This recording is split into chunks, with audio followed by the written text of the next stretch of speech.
A crying baby drew every eye in the chapel. Then the maid of honor stepped away from the altar and did something no one expected. Outside rain battered the stained glass windows of an old New Orleans church. Inside, powerful men sat beneath candlelight dressed in black, watching Damon Cross struggle to calm his infant daughter. Damon could silence enemies with a phone call, yet nothing he did could stop that child from screaming. Claire Bennett stood beside the bride, frozen by a sound that reached into the deepest wound of her life. 11 weeks earlier, she had left a hospital with empty arms. What happened next was not simply an act of compassion. It became the first step into a world of grief-forbidden love betrayal and a family neither of them believed they deserved. Stay until the end. Like the video and tell us in the comments where you are watching from. 14 days. The words settled between Claire Bennett and Damon Cross while his daughter slept against Claire's chest. One tiny hand curled into the fabric of her dress. Beyond the alcove, wedding guests drifted toward the reception hall. Champagne glasses chimed. A jazz quartet had replaced the chapel strings. Somewhere Madison was being photographed beneath an arch of white roses, while Claire stood hidden in the shadows with a stranger's child in her arms. Damon did not repeat his request. He simply waited. That was what made him more unsettling than a man who shouted. He carried silence like a weapon. His dark suit fit him with severe precision, but exhaustion had loosened something in his face. There were faint shadows beneath his eyes and a crease between his brows that looked as though it had been carved there over many sleepless nights. Claire looked down at Nora. The baby's breathing had deepened. Her flushed cheeks were cooling. Milk shone faintly at the corner of her mouth. "She needs a doctor," Claire said. "She has a doctor. She needs another one." Damon's jaw tightened. 5 physicians have examined her, and they all told you she was healthy. They said she was difficult. Claire lifted her eyes to his. Babies are not difficult for the pleasure of making adults suffer. Something cold passed over his expression. I did not say she was making me suffer. You did not have to. For several seconds, the only movement came from the candlelight along the chapel walls. Then Damon lowered his gaze toward his daughter. What do you think is wrong with her? I do not know. His eyes returned to Claire's face, sharp and suspicious. You seemed very certain a moment ago. I was certain she needed comfort. That is not the same as making a diagnosis after holding her for 10 minutes. Claire shifted Nora higher against her shoulder and buttoned the top of her dress with one hand. She needs a full feeding evaluation. She needs someone to look at her routines, her weight, her sleep, and the way she responds to different caregivers. She also needs consistency. I can pay for consistency. Claire almost laughed, though there was nothing funny in his voice. You have been paying for it. How many nannies? Damon did not answer immediately. 5. In 8 months, the first lasted 2 months, the others less. Why did they leave? Nora screamed when they fed her. She rarely slept longer than 40 minutes. One said the sound was affecting her health. Another accused me of creating an unsafe working environment. Did you? His gaze hardened. No. Claire held it. Did your men? A muscle moved in his cheek. My home is secure. That was not my question. Before Damon could respond, the soft sweep of satin sounded behind them. Madison stood in the entrance to the alcove, still wearing her veil. Her new husband was nowhere in sight. Her smile had disappeared. There you are. Claire felt guilt rise instantly. Madison. I am sorry. I should have come back. Madison's attention moved from Claire to Nora, then to Damon. Ryan said the baby finally stopped crying. She was hungry, Claire replied. Madison looked at the loosened buttons of Claire's dress. Understanding crossed her face slowly. Oh. The single word carried surprise, concern, and a dozen questions she was too loyal to ask in front of Damon Cross. Damon stepped back. Mrs. Bell, your friend helped my daughter when no one else could. Madison's gaze remained fixed on Claire. I can see that. Nora stirred at the sound of voices.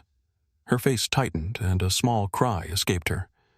Claire began rocking before she realized she was doing it. Madison saw that, too. Can I speak with Claire alone? Damon's expression became unreadable. No. Claire looked at him. Yes. His eyes narrowed. She is holding my daughter, and I am not going anywhere with her. For a moment, the air changed.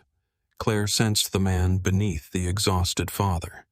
The man who was not accustomed to being corrected, especially by someone he had met less than an hour ago. Then Damon reached into his jacket and removed a card. He placed it on the bench beside Claire. My private number. Claire glanced at it, but did not touch it. I will be outside. When he left, Madison waited until his footsteps disappeared down the corridor. Then she shut the door. What did you do? Claire looked at Nora. What she needed. That is not an answer. She would not take the bottle. She was rooting. My milk never stopped completely. Madison's eyes filled with pain. Claire. I asked his permission. That is not what I am worried about. Nora made another sleepy sound. Claire rested her palm against the baby's back. Madison lowered herself onto the bench. You have barely touched the boxes in Lily's room. You still sleep with the hospital bracelet in your hand. Last week you called me at 2 a.m. because you thought you heard a baby crying in the apartment next door. This is different. Is it? Claire's throat tightened. Do not do that. Do what say her name like I have forgotten her. Madison's face softened.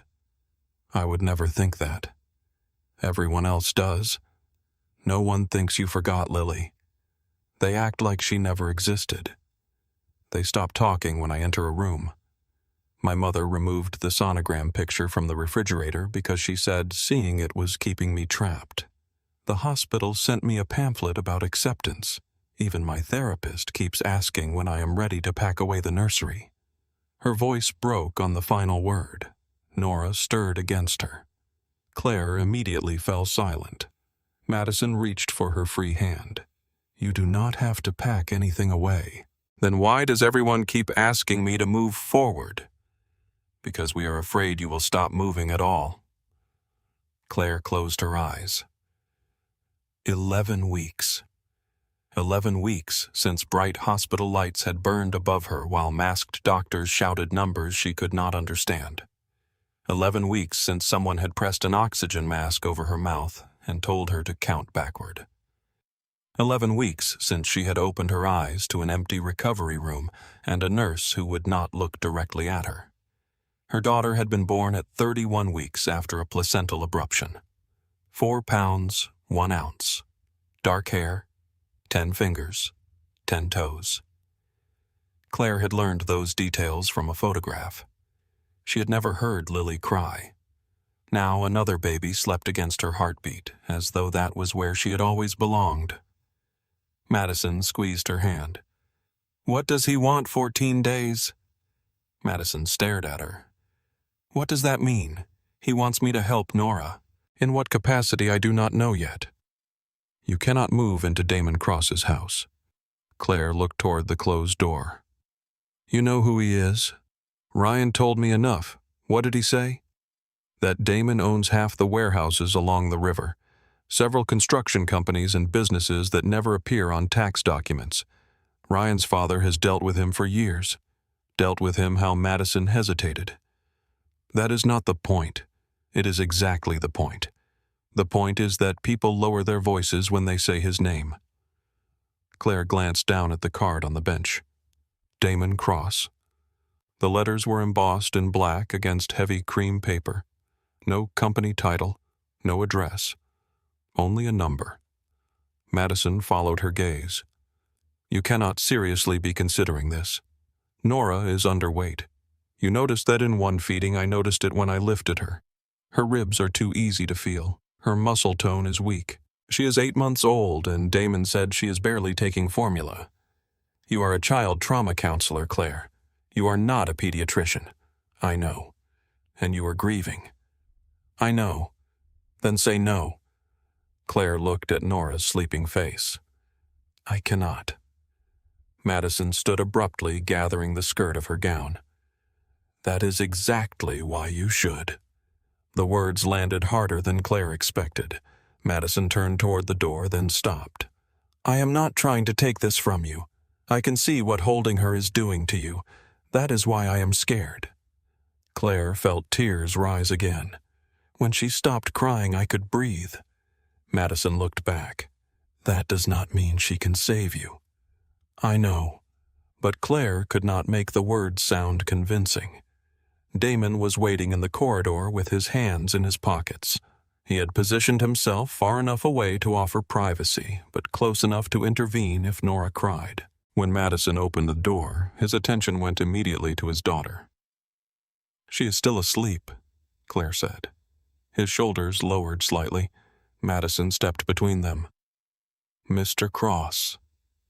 Claire is not in a condition to make a decision tonight. Claire's face warmed. Madison. She lost her daughter less than 3 months ago. I know Damon said. Madison's expression sharpened.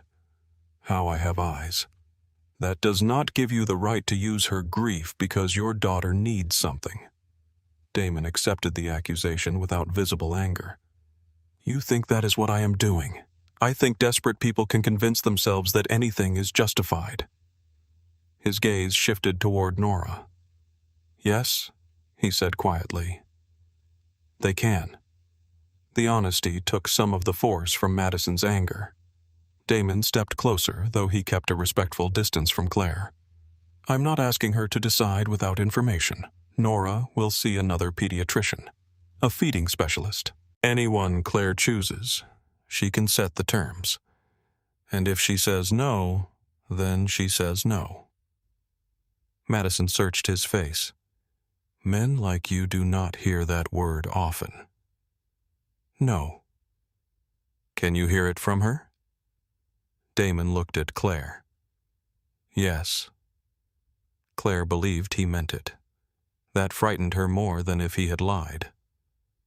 Nora awakened 20 minutes later. Her eyes opened slowly. She stared at Claire with unfocused confusion, then turned her head toward the empty space beside them. Her mouth opened. Damon moved first. He held out his arms. Claire transferred Nora carefully. The baby stiffened the moment she touched him. Damon began to sway. It is all right, he murmured. I have you. Nora's face crumpled. Her cry grew quickly, filling the narrow corridor. Damon's hands tightened around her, not enough to hurt, but enough for Claire to see his panic returning. Support her neck, Claire said. I know how to hold my daughter. Your body does not. His eyes flashed. Claire stepped closer. Drop your shoulders. He stared at her. Breathe before she does. Damon inhaled slowly. Claire placed one hand lightly against Nora's back without taking her away. She feels everything you are trying to hide. I am not hiding anything. You are terrified. His gaze met hers. Nora screamed between them. Finally, Damon whispered, Yes. The admission changed the way he held her. His shoulders lowered. His arms became less rigid. He pressed Nora against his chest instead of away from it. Her crying did not stop, but the pitch softened. Claire began humming the same low melody she had used in the chapel. Damon looked at her. What is that song my grandmother sang it to me? You sang it to Lily. Claire's breath caught. Yes. Damon did not apologize for saying her name. That mattered. Nora turned toward Claire again, searching. Claire looked at Damon. She still needs to finish feeding. He handed her back without argument. Later, while the reception continued around them, Damon arranged for a pediatric appointment the following morning. He made the call himself. Claire listened as he gave short instructions to someone named Miles. Find Dr. Evelyn Hart. Tell her I need a full assessment at 9. Feeding weight development everything. A pause. No, I do not care that it is Sunday. Another pause. Ask her what time she is available. His tone changed on the final sentence. Less command, more restraint. Claire noticed. When the call ended, she said, "Thank you for asking instead of ordering." Damon slipped the phone into his pocket. I am learning quickly. That remains to be seen. A faint expression touched his mouth. Not quite a smile. Ryan found them near the reception entrance. He had removed his tuxedo jacket, and his earlier joy had been replaced by caution. Madison told me. Claire adjusted Nora's blanket. She tells you everything now? We have been married for less than 2 hours. I am trying to establish good habits. His attempt at humor failed. Ryan looked at Damon. My father says you are a man who pays his debts. I do. Claire helping Nora does not create one. Damon's eyes cooled. That is between Miss Bennett and me. No, Claire said. Ryan is right. Both men looked at her. She continued. If I agree you are paying for professional time and medical expenses. Nothing more. No favors. No protection I did not ask for. No debt. Damon studied her for several seconds. Agreed. And I do not move into your home tonight. Tomorrow. I have not agreed to that either. Nora made a restless sound. Claire shifted her gently. Damon's attention followed every movement. Come to the appointment, he said. After that, decide. Claire nodded once. That is reasonable. Madison remained beside Claire for the rest of the reception. Damon returned periodically to check on Nora, but did not attempt to take her unless Claire offered. Guests watched from across the ballroom. Some whispered behind raised glasses. Claire ignored them. At 10:30, Damon's driver took her home with Nora sleeping in a secured car seat beside her. Damon followed in another vehicle. Claire's apartment stood above a bakery in the Uptown district. It had 1 bedroom, narrow windows, and a fire escape that rattled whenever streetcars passed. Damon entered only after Claire invited him. His presence made the apartment feel smaller. Nora woke as Claire carried her inside. Her eyes moved across the unfamiliar room, then settled on Claire. Damon noticed the unopened mail on the counter, the dishes in the sink, the blanket folded on the couch as though someone had been sleeping there instead of using the bed. He noticed the closed door at the end of the hall. Claire stepped in front of it. That room is private. I did not ask. You looked. I look at everything. That must be exhausting. It keeps people alive. Claire held his gaze. That is not the same as living. Something unreadable moved through his eyes. Nora began fussing again. Claire sat on the couch and reached for the concealed opening in her dress. Damon turned toward the window without being asked. The small courtesy surprised her, while Nora fed rainwater streaked the glass. Damon stood with his back to Claire, watching the empty street below. What happened to your wife? Claire asked. His shoulders went still. Rebecca developed internal bleeding after Nora was delivered. I am sorry. The doctor said they controlled it. Then they said they had not. His voice remained flat, but one hand closed slowly at his side. Were you with her? No. Claire waited. I was downstairs, he continued. There was a problem at one of the docks. I left the hospital for 40 minutes. The guilt in the room became almost visible. She died while you were gone. She was dying before I left. I just did not know it. And Nora, a nurse, put her in my arms while another doctor explained that my wife was dead. Damon finally turned. For the first 3 months, every time Nora cried, I heard Rebecca asking why I had left. Claire looked down at the baby between them. So, you hired people? Yes. So you would not have to hear it. His expression hardened, but he did not deny it. Nora finished and relaxed against Claire. Damon crossed the room slowly. May I? Claire handed him his daughter. This time Nora did not scream immediately. Damon sat in the chair across from the couch, holding her close enough to feel his heartbeat. Claire watched him trace one finger over the curve of Nora's ear. She has Rebecca's ears, he said. Claire looked toward the closed nursery door. Lily had her father's hair. Damon raised his eyes. Claire had not intended to say it. She was born with a full head of dark hair, Claire continued. The nurses told me. I only saw it in pictures. You did not hold her. Not while she was alive. The words left Claire hollow. Damon looked down at Nora. I am sorry. No promise that time would heal her. No claim that Lily was in a better place. Only sorrow offered without trying to repair the unrepairable. Claire leaned back against the couch and closed her eyes. When she opened them again, Nora was asleep on Damon's chest. He had not moved. What happens tomorrow? He asked quietly. Dr. Hart examines her. And after? If the doctor agrees, I come to your home for 14 days. His gaze sharpened. Under what conditions Claire had spent the past hour forming them. I get my own room with a lock. Of course, I keep my clients. You provide a private office where no one can listen to my sessions. Done. Madison gets your address, your security contacts, and permission to visit. Yes. I leave whenever I choose. Damon's face became still. Yes. You participate in Nora's care. I am not moving into your house so you can disappear into your business.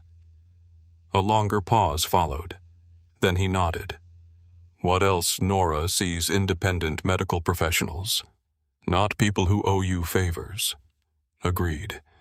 No illegal business near me, my clients, or Nora. His mouth tightened. My business is part of my life. Then keep the dangerous part away from ours. The word ours escaped before Claire could stop it. Damon heard it. Neither of them acknowledged it. He looked down at Nora. I can do that. Claire folded her hands in her lap. And one more thing. What I am not your employee. I intend to compensate you. You can compensate my professional time. That does not mean you own it. Damon lifted his eyes to hers. I do not confuse payment with ownership. Something in his tone suggested he knew men who did. Claire looked away first. At 8:40 the next morning, a dark SUV waited beneath her apartment. Miles Grant stood beside the rear door. He was a broad man in his 40s with close-cropped gray hair and a scar near his left eyebrow. His suit did not conceal the weapon beneath his jacket. Miss Bennett, Claire is fine. I was told to bring you to Dr. Hart's office. Where is Damon? With Nora. Miles opened the door. Claire remained on the sidewalk. Does he always send armed men to medical appointments? Mr. Cross does not go anywhere unprotected. I was asking about Nora. Miles looked at her carefully, especially Nora. Dr. Evelyn Hart's clinic occupied a discreet building near Audubon Park. Damon was already inside, pacing beside the examination table while Nora cried in the arms of a nurse. The moment Claire entered, Nora turned toward her voice. Damon saw it happen. Pain crossed his face before relief replaced it. Claire washed her hands, then took Nora. Dr. Hart watched without comment. She was in her early 60s with silver hair and the calm manner of someone unimpressed by power. You are the woman from the wedding, she said. I am. And you breastfed this child without a medical evaluation. Claire met her gaze.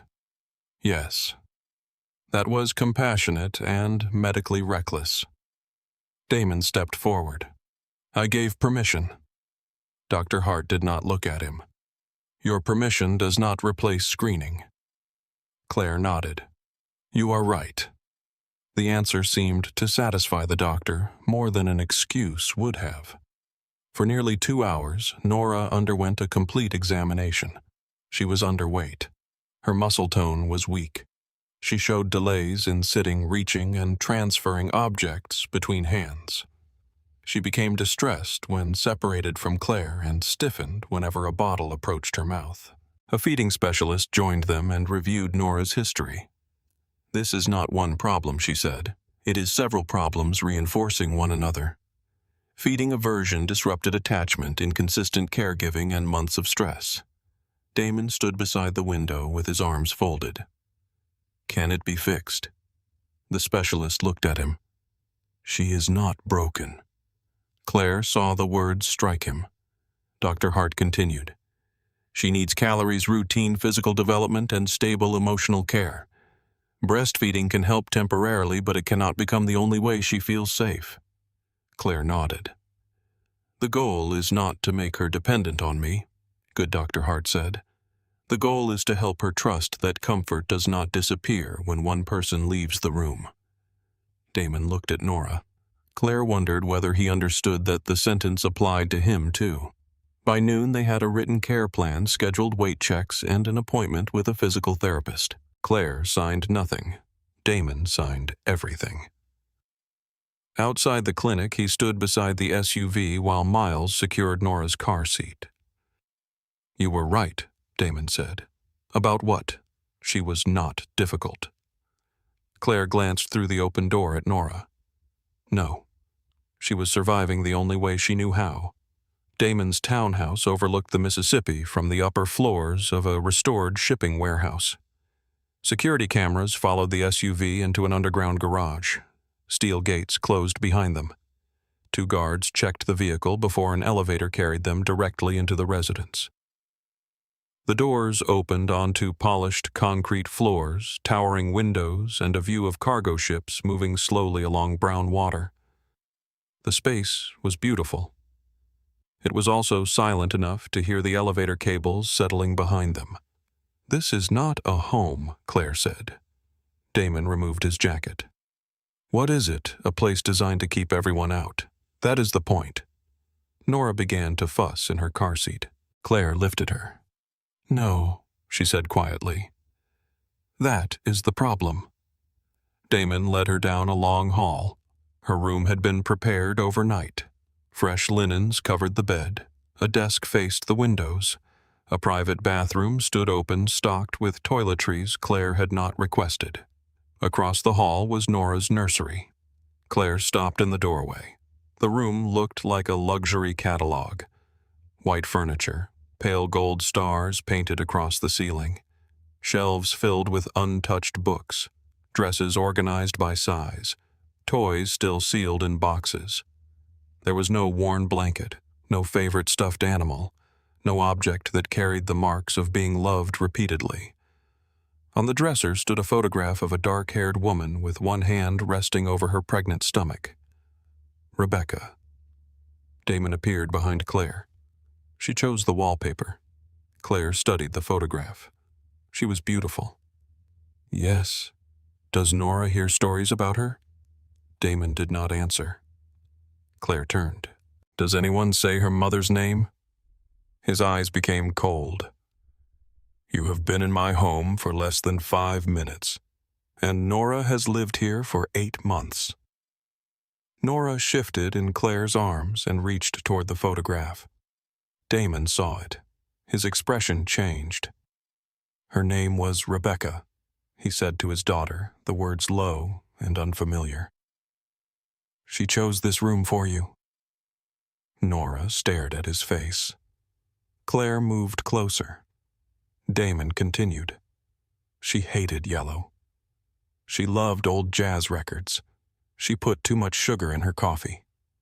His voice roughened. Nora reached for him. Damon froze. Claire did not prompt him. Slowly he extended his hands and took his daughter. Nora studied him, uncertain but quiet. Damon sat in the nursery chair. Claire lowered herself onto the rug across from them. For nearly a minute, no one spoke.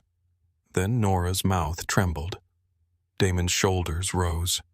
Claire saw panic gather in his body. "Breathe," she said.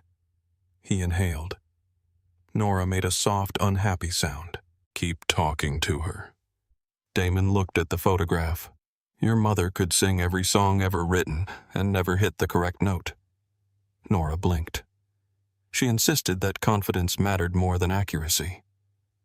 A tiny bubble of sound escaped Nora's mouth. Not laughter, but close. Damon stared at her. Claire smiled before she could stop herself. "There you are," she whispered. Damon looked across the room at Claire.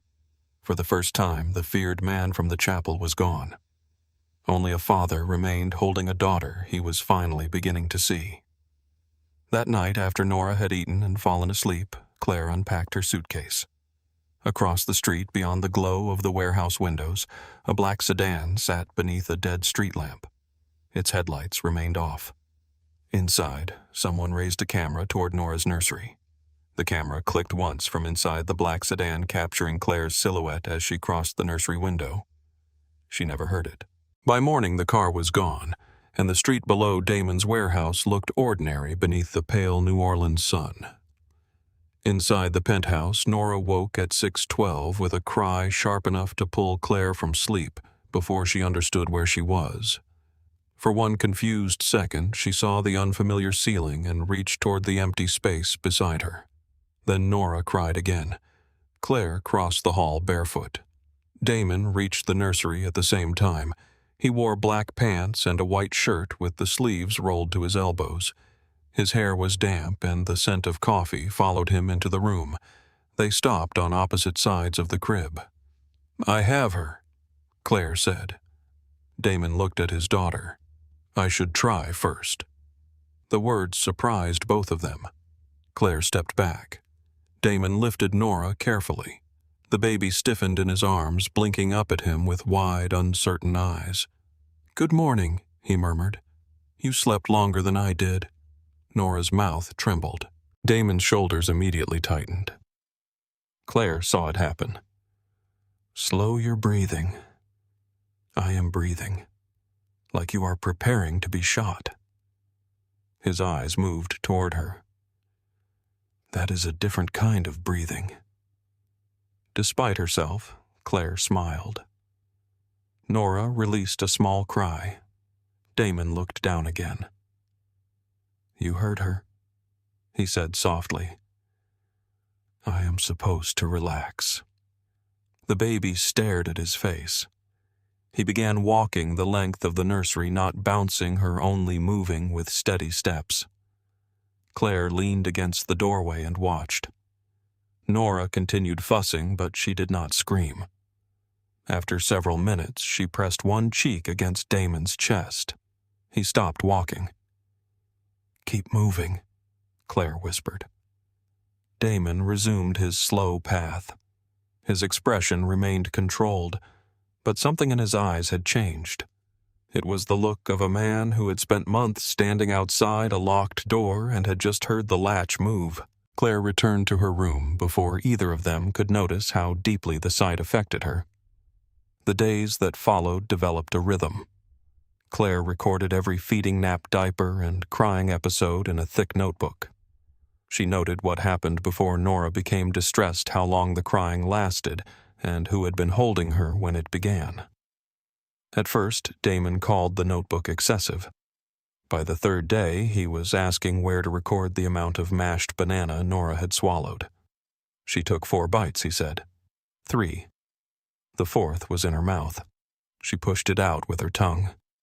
That still counts as an attempt, not as food. Damon looked at Nora, who sat in a supportive chair with banana on her chin. "You are a difficult negotiator." Claire wiped Nora's face. She inherited that from someone. For one brief moment, Damon laughed. It was a low sound, rough from disuse. Claire looked up.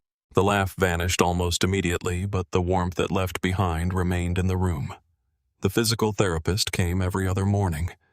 Nora resisted the exercises, at first crying when they placed her on her stomach or encouraged her to reach beyond her comfortable range. Claire stayed close, but she did not rescue her from every frustration. Damon did. On the first morning, Nora complained for less than 30 seconds before he lifted her from the mat.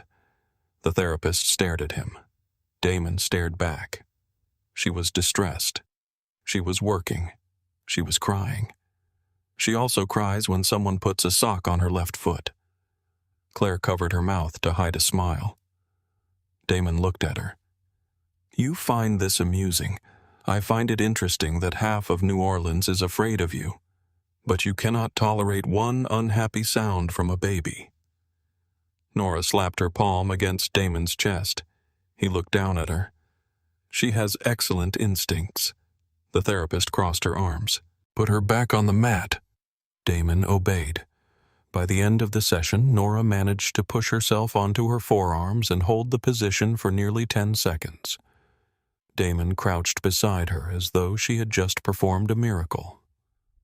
"That is it," he said. Again. Nora collapsed onto the mat and began chewing the edge of a fabric book. Claire watched Damon's face soften. The change was not dramatic. It appeared in small moments. He began returning from meetings before Nora's evening bath. He learned which pajamas were easiest to fasten. He stopped calling Miles when the diaper bin needed emptying. He attended medical appointments without checking his phone. He placed Rebecca's photograph beside Nora during playtime and began telling stories about her mother. At first, the stories came slowly. Rebecca had hated thunderstorms but loved walking in the rain. She could identify every kind of rose but killed every plant she tried to grow. She had once thrown a crystal glass at Damon during an argument and then demanded that he apologize for making her miss. Claire never asked what the argument had been about. She liked hearing the affection beneath his words. The penthouse changed too. A blanket remained draped across the sofa instead of being folded away by the housekeeper. Board books appeared on the coffee table. A wooden spoon went missing from the kitchen and was discovered inside Nora's toy basket. Damon's expensive shirts carried evidence of small hands and spilled food. The home no longer looked untouched. It looked interrupted. Claire understood that homes were built from interruption. A cup left near the sink, a toy beneath the table, a voice calling from another room. Her apartment had once held those possibilities. Lily's nursery had been painted soft green because Claire refused to assume her daughter would love pink. A mobile of clouds and stars had hung above the crib. The closet had been filled with clothes Lily never wore. Claire had spent 11 weeks avoiding that room.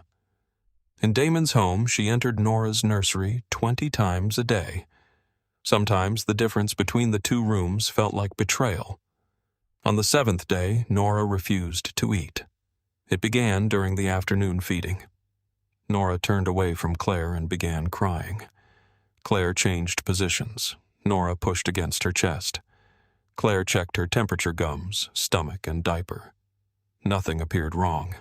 She tried again. Nora screamed harder. The sound tore through Claire with terrifying speed. Her hands began shaking.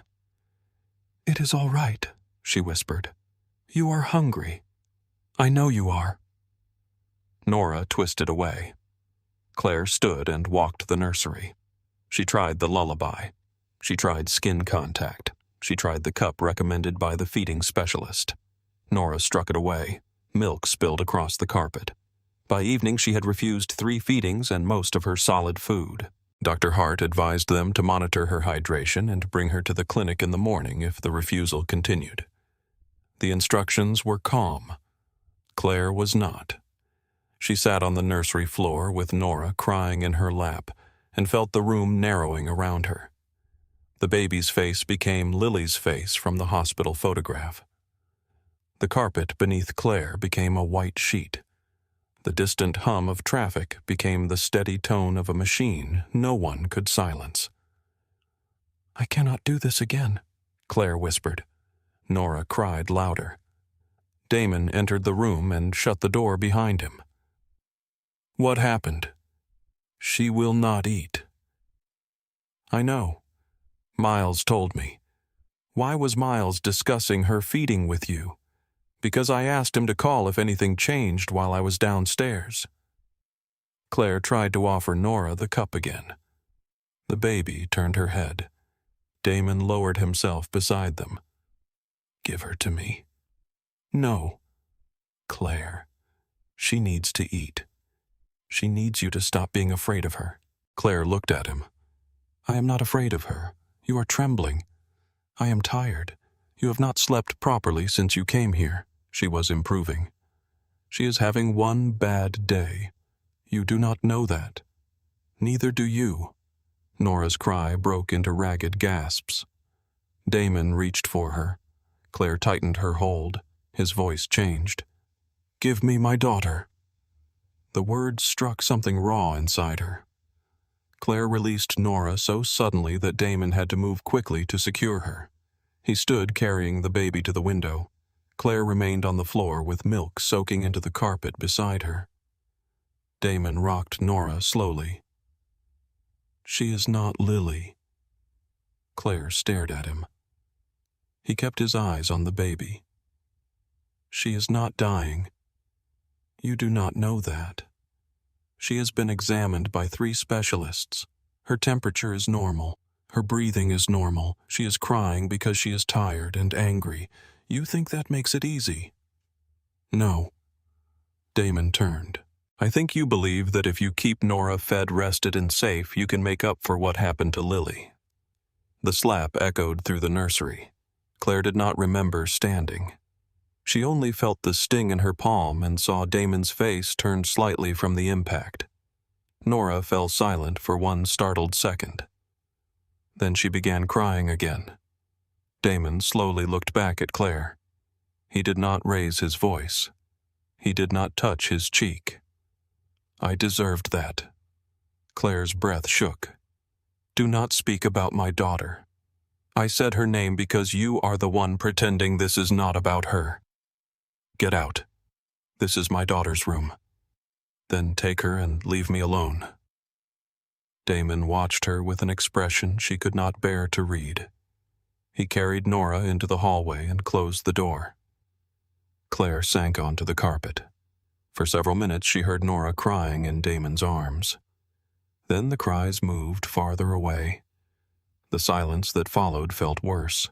Claire pressed both hands against her face. She had come into Damon's home believing she understood trauma.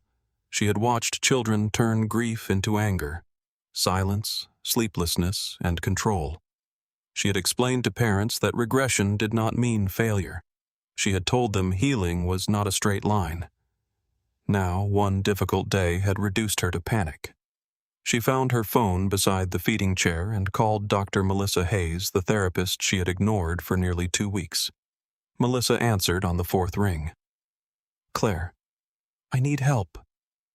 There was no surprise in Melissa's voice. "All right." Claire closed her eyes. Nora stopped eating. "Is she in medical danger?" "Dr. Hart does not think so." "What do you think?" "I think I failed again." The words came out as a whisper.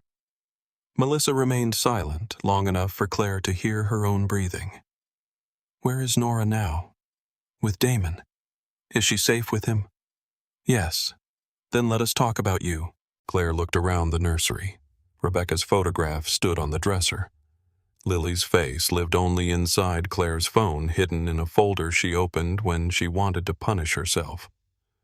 "I do not know who I am when no one needs me," Claire said. Melissa's voice softened. "Someone needing you is not the same as someone loving you." "I know. Do you?" Claire leaned her head against the side of the crib. "When Nora eats, I feel useful. When she sleeps, I feel like I protected something. When she reaches for me, I can almost believe my body was not made for nothing. Your body was never made for nothing. It failed Lily. Your body suffered a medical emergency. She died inside it, and you survived inside it." Claire's tears fell silently. Melissa continued. "You cannot make Nora responsible for proving that you are still a mother. I am not. You are terrified that if she no longer needs you, you will return to being the woman who walked out of the hospital without her baby." Claire pressed a fist against her mouth. What am I supposed to do? Help Nora become secure enough to need you less? The answer hurt. It also felt true. When Claire left the nursery, the penthouse was dark except for the light above the stove. She found Damon in the living room. He sat in a chair near the windows with Nora against his chest. A bottle stood untouched on the table beside him. Nora was no longer crying. She was awake, one hand gripping Damon's shirt while he hummed under his breath. Claire recognized the melody. It was not her grandmother's lullaby. A woman's voice played softly from Damon's phone, singing through faint static. Rebecca. Damon had placed the recording on repeat.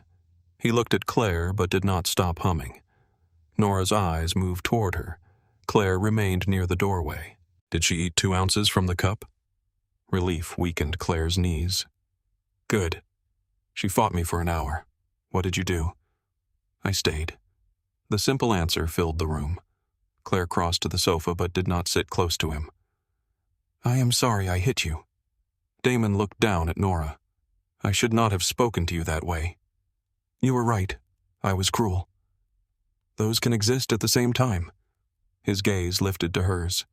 Claire folded her hands together. I thought I came here because Nora needed something I could give her. I did not realize how much I needed her to keep needing it. Damon was quiet. I do not want to replace Rebecca, Claire continued. And I do not want Nora to become a replacement for Lily. She is not. I know that when I am thinking clearly. And when you are not. Claire looked at the baby between them. When I am not. Every cry sounds like an emergency I might fail to stop. Damon leaned back in the chair. Every cry used to sound like Rebecca dying. Claire looked at him. What changed? You. That is too much responsibility to put on me. No, you did not fix it for me. He shifted Nora gently. You made me stay in the room long enough to understand that the sound belonged to my daughter, not my wife. Nora released a sleepy breath. Damon touched one finger to her cheek. I have spent 8 months paying other people to stand where I should have been. Claire moved to the edge of the chair opposite him. You are here now. I do not know if that is enough. It has to begin somewhere. Nora's eyes closed. Damon continued holding her long after she fell asleep. The following morning, she ate normally. Claire did not celebrate. She recorded the feeding in the notebook, thanked Damon for helping, and allowed him to complete the next one without her. Over the next several days, Claire deliberately stepped away. She left Nora with Damon while she conducted client sessions. She took walks along the river alone. She allowed Miles to supervise playtime while she showered without rushing. The first time she heard Nora cry from another room, her entire body demanded that she run toward the sound. She stayed seated. Damon's voice came through the wall, low, steady, present. The crying stopped. That evening, Claire found him in the kitchen preparing dinner. Garlic sizzled in a pan. A pot of grits simmered on the stove. Damon wore a dark apron over his dress shirt. You cook? She asked. He did not turn. You sound disappointed. I assumed you employed someone who arranged food on plates with tweezers.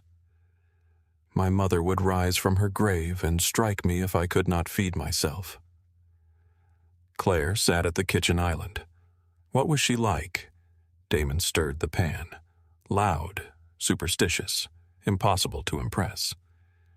You loved her? Yes. He added shrimp to the skillet. She died when I was 17. Afterward, my father stopped coming home before midnight. My older brother tried to raise me. He was 20. What happened to him? Damon's hand paused over the stove. He was killed 6 years later. Claire did not ask how. Damon plated the food and placed a bowl in front of her. For several minutes they ate without speaking. Then he said, Tell me about Lily. Claire's spoon stopped halfway to her mouth. No one asked directly. People asked how Claire was feeling. They asked whether she was sleeping. They asked if she planned to return to work full-time. They did not ask about Lily. She had dark hair, Claire said. Damon waited. 4 pounds 1 ounce. Her hands were small, but her fingers were long. The nurse said she had my chin. Did you see her in photographs? His expression tightened. The hospital did not let me hold her. They said too much time had passed before I woke up. There were procedures. That sounds like something people say when they are afraid to face pain. Claire looked down at her food. I never told her I loved her. Damon reached across the island and covered her hand. She knew. You cannot know that. I know what Nora does when you enter a room. His thumb moved once across Claire's knuckles. She settles before you touch her. Love reaches children before language does. Claire's eyes filled. Damon did not tell her not to cry. He stayed where he was until the tears passed. After that night, the distance between them changed. It did not disappear. It became charged. Damon's hand rested at Claire's back when he passed behind her chair. Their fingers touched over coffee cups. He stood too close while showing her how to operate the security panel. Claire began noticing things she had trained herself not to notice. The way he rolled his sleeves before cooking, the faint scar beneath his jaw, the restraint in his hands whenever he touched her. He never entered her room without knocking. He never watched while she fed Nora. He never used his money as leverage. That made wanting him more dangerous. On the 14th morning, Claire closed her suitcase. Nora could now sit without support for nearly a minute. She accepted food from Damon. She slept in stretches of 5 hours. Her weight had increased enough for Dr. Hart to smile during the last appointment. The arrangement had worked. Claire stood in the bedroom, surrounded by objects that had begun to feel permanent. A book on the nightstand, a sweater over the chair, a photograph Madison had sent of Claire holding Nora in the courtyard. She placed the photograph face down. Damon appeared in the doorway. He looked at the suitcase. You are leaving. Our agreement ended yesterday. I know. Neither moved. Damon's gaze traveled across the room as though searching for an argument that might stop her. Nora still needs consistency. She has you. She has both of us. Claire's throat tightened. That was never the agreement. Agreements can change. Then ask me to stay. Damon's eyes met hers. Stay. For Nora, silence. Claire waited. Damon could command ships to change course and men to risk their lives. He could fill rooms with fear without raising his voice. He could not answer one simple question. Claire lifted the suitcase from the bed. I will not build a life around being useful to your daughter. That is not what you are. Then tell me what I am. His jaw tightened. Before he could speak, Claire's phone rang. Madison's name appeared on the screen. Claire answered. Are you all right? I do not know, Madison whispered. Someone sent me pictures. Claire slowly lowered the suitcase. What pictures you with Nora? You feeding her? You and Damon outside the clinic? There are photographs from inside the house. Damon crossed the room. Claire put the call on speaker. Madison's breathing shook through the phone. The email says you have 24 hours to leave, Damon. If you stay, they are sending everything to Child Protective Services. Damon's face became motionless. The warmth Claire had learned to recognize vanished from his eyes. What address sent it? He asked. Madison went silent. Damon is here, Claire said. Send us everything. I already forwarded it. Claire's phone vibrated. An email opened across the screen. The first image showed Claire seated in Nora's nursery, unaware that anyone was watching. The second showed Damon kissing the top of Nora's head. The third had been taken through Claire's bedroom window. Beneath the photographs was a single sentence. Leave his home or we will prove that neither of you is fit to raise that child." Damon took the phone from Claire's hand. His expression did not change, but his voice became cold and quiet.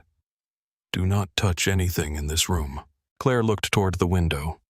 On the street far below, a black sedan pulled away from the curb and disappeared into morning traffic. The black sedan vanished into morning traffic before Damon reached the window. He stood there with Claire's phone in one hand, watching the empty street, as if he could force the vehicle to reappear through sheer concentration. Then he called Miles. "Lock the building. No one enters or leaves without your approval." Claire stepped closer. "The car is already gone." "I know." His voice had changed. The warmth she had learned to recognize over the past 2 weeks had disappeared. Every word came measured and cold, stripped of anything that might reveal fear. "Miles, pull every camera within 6 blocks. Street feeds, private businesses, traffic lights, all of it. Find the sedan." A pause, and shut down access to the nursery cameras. Damon ended the call and examined the photographs again. Claire watched his face as he enlarged each image, her feeding Nora beside the nursery window, Damon carrying his daughter through the kitchen, Claire sleeping on the sofa with Nora against her chest. A photograph of Claire standing in her bedroom wearing only a thin nightgown taken through a narrow opening between the curtains. Her skin went cold. They were watching me in my room. Damon's jaw clenched. They were watching all of us. That picture was taken from across the street. Probably. "How long?" He enlarged the date information attached to the image. 11 days. Claire stared at him. "That was my 3rd night here." He placed the phone on the dresser with careful control. "I should have seen it. You cannot watch every window in New Orleans. I can watch the windows protecting my family." The word landed between them. Family. Only minutes earlier, Damon had been unable to tell Claire why he wanted her to stay. Now he used the word as if no other description existed. Claire folded her arms over her chest. Who would send these to Madison? Someone who knows she matters to you. Why not send them directly to me to frighten you through someone you trust? People make worse decisions when fear arrives through the voice of someone they love. Claire looked at the image of Nora sleeping. They threaten to contact Child Protective Services. They want you to believe they can take Nora away. Can they? Damon looked at her. No. That was not a real answer. His expression tightened. Claire stepped between him and the door. If someone sends those photographs with a story about an unstable, grieving woman breastfeeding a child who is not hers, there could be an investigation. She is healthier than she has been since birth. That does not prevent an investigation. No one will remove Nora from this home. The quiet certainty in his voice unsettled her. Because the facts are on our side. Because no one will take my daughter.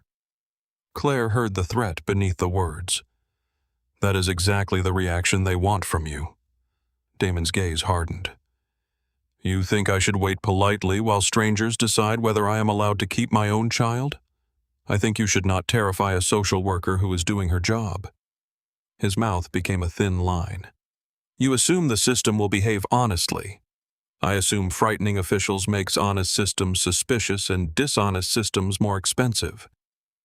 For 1 second, surprise broke through his anger. Then he looked toward the hallway. Nora cannot remain here. Claire's body stiffened. Where are you taking her? I have a secure property south of the city. How secure? No public records connected to me. The staff is limited. The perimeter is monitored. You mean a safe house? Yes. You said these photographs were taken for 11 days. Someone knew our routines before we knew they were watching. How do you know they do not know about that house? I do not. Then moving her may only place her somewhere more isolated. Damon came closer. Staying here leaves her behind glass while someone across the street photographs her crib. I am not arguing that we should stay. You are arguing with everything I say, because you are giving orders instead of information." His eyes darkened. "This is not a discussion about where to have dinner." "No. It is a discussion about my life and Nora's safety. My daughter's safety." Claire's voice lowered. "If you want me to leave, say it." Damon went still. "That is not what I said. You keep reminding me that she belongs to you whenever I question you. She does belong to me. I am not disputing that. Then stop acting as if I need your permission to protect her." Claire stepped closer until only a few inches remained between them. "And stop acting as if caring about us gives you permission to decide everything alone." The anger in his face shifted. Not gone. Redirected. He looked at the packed suitcase beside the bed. "You were leaving 10 minutes ago." "I was." And now Claire looked at the photographs. Now someone is threatening a child to control the adults around her. "That does not answer me." She met his eyes. "I am not walking away because a stranger ordered me to." Something tightened in Damon's expression. Before he could respond, Miles entered without knocking. 2 guards followed him. We found the sedan. Where abandoned near Claiborne Avenue, plates were stolen. The interior was wiped. Cameras. We tracked it for 6 blocks before it entered an area with no usable feeds. Driver wore a cap and medical mask. Miles handed Damon a tablet. The photographs were not all taken from the street. Claire moved beside Damon. One image showed the nursery from above. The angle came from the security camera mounted near the ceiling. Damon's face emptied. "Someone accessed the internal system," Miles said. "How? We are checking credentials. Who had them?" 6 people. You, me, 2 technical staff. Owen Price and Rebecca's former security coordinator. Rebecca's coordinator has been in Europe for a year. I confirmed his location." Damon scrolled through the files. "Bring the technical staff downstairs. Separate rooms." Miles nodded. Claire watched the exchange. "Who is Owen Price?" Miles looked at Damon before answering. "One of Mr. Cross's senior managers." "How senior?" Damon set the tablet down. "He coordinates warehouse security and transportation." "He knows about this building?" "Yes. Does he know about the house south of the city?" Silence answered her. Claire looked between the 2 men. "He does." Miles shifted his weight. "Owen has worked for Damon for 9 years. That does not make him innocent." "It makes an accusation serious," Damon said. Claire looked at the photograph taken through the nursery camera. "Someone inside your security system watched me feed Nora." Damon's eyes became colder. "I understand what they did." "No. You understand it as a breach. I understand it as someone entering the most private moments of my body without permission." His anger faltered. Claire continued. "They photographed me sleeping, changing clothes, holding a baby. I was still trying to understand how to love without losing myself. Do not reduce that to a problem your men can solve in a basement." Damon held her gaze. "You are right." The words came without defense. Claire's anger weakened, leaving fear beneath it. "What happens now?" "We leave in 1 hour." Miles said. "I will prepare the convoy." "No convoy," Damon replied. "Too visible. We need at least 3 vehicles. 2 separate roads." Claire looked at him. "And where will you be with you?" Miles's expression changed. "You have meetings this afternoon. Cancel them. One involves Victor Kane." Damon's eyes moved toward him. "Then Victor can wait." Claire recognized the name. "Who is Victor Kane?" Neither man answered immediately. Miles looked away first. Damon dismissed the guards, then told Miles to continue preparations. When the room was empty, Claire closed the door. You promised enough information for me to make choices. I promised nothing. We had not finished the conversation. Then finish it now. Damon looked toward Nora's room across the hall. Claire followed his gaze. She is with the nurse from Dr. Hart's office, he said. She is safe for the next few minutes. Who is Victor? Damon walked to the window. Victor Kane controls several ports along the Gulf. He has influence in shipping labor construction and businesses that do not appear in official records. Like you. Yes. Is he your enemy? He has been an ally when our interests aligned. And now they do not. Damon placed both hands on the window ledge. 3 weeks ago, men connected to Victor attacked one of my storage facilities. They damaged equipment and put 2 of my people in the hospital. What were you storing? That is not relevant. It is relevant to me. He looked back at her. Imported liquor, luxury goods, and items that entered the country without proper documentation. Smuggling. Yes. Claire absorbed the word. She had known Damon's life was criminal in the abstract.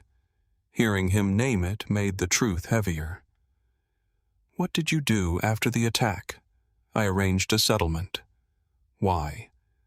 Because retaliation would have started a conflict that killed people who had nothing to do with Victor's decision. Claire studied him. Your men expected violence. Yes. And you refused. Yes. Victor thought that made you weak. He thinks restraint is fear. Was it? Damon's eyes settled on her. It was Nora. Claire said nothing. Before she began improving, I could pretend my choices affected only men who understood the risks. Then I started coming home early. I began noticing how many guards stood between the elevator and my daughter's crib. He turned back toward the city. I thought about what would happen if I died. Who would raise her? Whether she would remember me as a photograph someone was afraid to discuss. Claire felt the confession in her chest. So you negotiated. Yes. And now someone is threatening Nora. Victor may be involved. He may not. But you believe this is connected.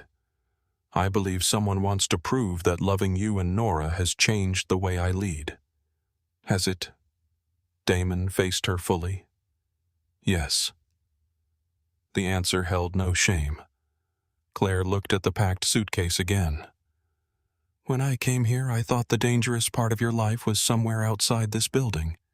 It usually is. There is no outside anymore. No. She sat on the edge of the bed. Have you killed people? Damon did not move. Claire forced herself to keep looking at him. I need to know. You need to know what danger you are standing near. You do not need a list of every sin I have committed. That sounds convenient. It is not. Have you? Yes. The room became painfully quiet. Claire's pulse beat against her throat.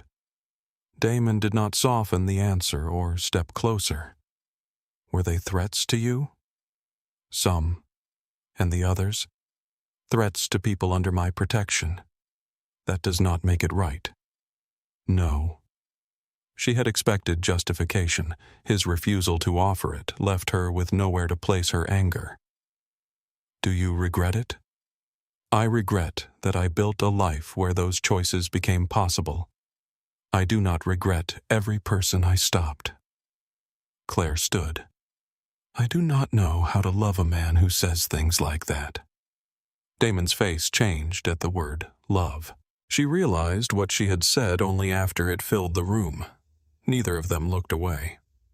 Damon crossed the distance slowly. You love me. Claire's breath caught. This is not the time. It may be the only honest time we have had. You could not tell me why you wanted me to stay, because saying it would have made it real. It was already real. Not to me. Claire stared at him. That is a cruel thing to say. No. I mean, I could still pretend it was gratitude. Nora needed you. You helped her. I wanted you near her, and now Damon stopped in front of her. Now I know when you enter a room without looking. Claire did not move. I know how you hold your breath before opening Nora's door in the morning. I know you drink coffee after it goes cold because you forget it exists. I know you rub the inside of your wrist when you are thinking about Lily. His voice lowered. I know this house feels empty when you leave for an hour. Claire's eyes burned. You were going to let me walk out. I thought you deserved the chance. That was not your decision. I know. Do you? Yes. He lifted one hand but stopped before touching her. I want you to stay when Nora no longer needs to be fed by you.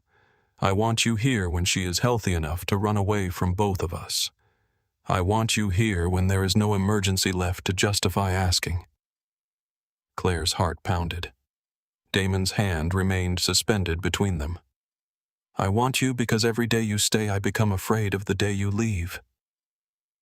She closed the distance and pressed her mouth to his. For one stunned second, Damon did not respond. Then his hand moved behind her neck and restraint shattered. The kiss was fierce, almost angry. Weeks of interrupted glances and careful touches broke open at once. Claire gripped his shirt, pulling him closer, feeling the solid heat of him and the violence of her own need. Damon kissed her as if he had spent years starving without recognizing hunger. When they finally separated, Claire could barely breathe. His forehead rested against hers. Tell me to stop. She kept one hand against his chest. I should, but you are not. No. He kissed her again, slower this time. The second kiss frightened her more because it was gentle. It carried no desperation to hide behind. Only choice. A soft cry sounded from across the hall. They broke apart. Damon closed his eyes briefly, then smiled against Claire's forehead. She has excellent timing. Claire laughed, breathless and unsteady. They found Nora awake in the nursery, kicking beneath a light blanket while the nurse packed her supplies. Damon lifted his daughter. Nora touched his mouth with one hand, studying the expression on his face. Claire watched them. The moment held tenderness, but the photographs still existed. Victor still existed. Someone inside Damon's organization had opened a window into their private lives. Love had not made the danger disappear. It had only given the danger a clearer target. They left the warehouse separately. Miles drove Claire and Nora in a dark sport utility vehicle with ordinary Louisiana plates. Damon followed 20 minutes later in a pickup truck driven by one of his guards. Claire sat beside Nora in the rear seat. The city thinned around them. Brick buildings gave way to gas stations, low houses and stretches of marshland shining beneath the afternoon sun. Miles checked the mirror repeatedly. Are we being followed? Claire asked. Not that I can see. That is not comforting.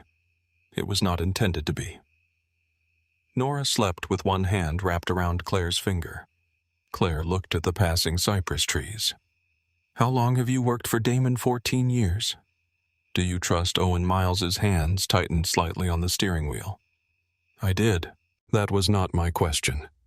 His eyes met hers in the mirror. I do not know. Does Damon trusts evidence? He trusted Owen enough to give him camera access. Owen designed parts of the security system. Claire looked down at Nora. Then he knows the safe house. Yes. The property stood behind a weathered gate at the end of a narrow road surrounded by cypress trees and dark water. From the outside, the house appeared old and modest. Inside, steel reinforced the doors. Cameras watched the perimeter. The windows were thick enough to resist gunfire. A broad porch faced the bayou. Spanish moss moved in the warm wind. The silence felt different from the penthouse. There, silence came from height and glass. Here it came from water deep enough to hide things. Damon arrived before sunset. He entered the house with 2 phones, a locked case, and anger held so tightly in his body that Claire felt it before he spoke. Owen did not report to work. Miles cursed under his breath. His home empty. Vehicle gone. That confirms nothing, Claire said. Damon set the case on the dining table. It confirms he knows we are looking. Or someone took him. Damon looked at her. You are defending him? I have never met him. I am defending the difference between suspicion and proof. Miles nodded faintly. Damon noticed. Search every property connected to him, he told Miles. Quietly. Miles left the room. Claire watched Damon unlock the case. A handgun lay inside. She went still. Damon noticed her reaction. It remains with me. I do not want it near Nora. It will be secured. That was one of my boundaries. The boundary was no criminal business near you or Nora. A gun on the dining table feels close. Damon closed the case. We are no longer dealing with ordinary circumstances. We never were.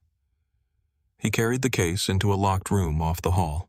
When he returned, Claire stood near the windows with her arms folded. We need new boundaries. Damon stopped. You want rules? Now I want them, especially now. Say them. You do not send me away without discussion unless there is immediate physical danger. His expression tightened, but he nodded. You tell me when a threat affects this house, Nora Madison, or my work. Yes. My clients never become sources of information or leverage. They will not. No one monitors my calls. Agreed. And you do not use Nora to make me stay. Damon's eyes darkened. I would never. You asked me to stay for her before you could ask for yourself. That was different. It cannot happen again. He stepped closer. What do you promise? Claire had not expected the question. Damon continued. If I am giving you truth, what do I get? She looked toward the hallway where Nora slept. I will not leave because I become frightened by something I already chose to understand. That is not the same as promising to stay. No. His jaw tightened. I cannot promise forever after one kiss. 2. Despite the tension, Claire nearly smiled. I can promise honesty. Damon considered her words. Then, start now. Claire met his gaze. I love you. The sentence entered the room without drama. Damon looked almost wounded by it. Claire continued before fear could stop her. I do not understand it. I do not know whether loving you is brave or reckless. I do not know if I can accept every part of your life. But I love the man who learned to hold his daughter through her crying. I love the man who says Lily's name. I love the man who cooks when he cannot find another way to care for people. Damon reached for her. Claire placed a hand against his chest. But love does not make me yours to command. He covered her hand with his. No, it makes me someone standing beside you. Yes. He kissed her palm. Then stand beside me.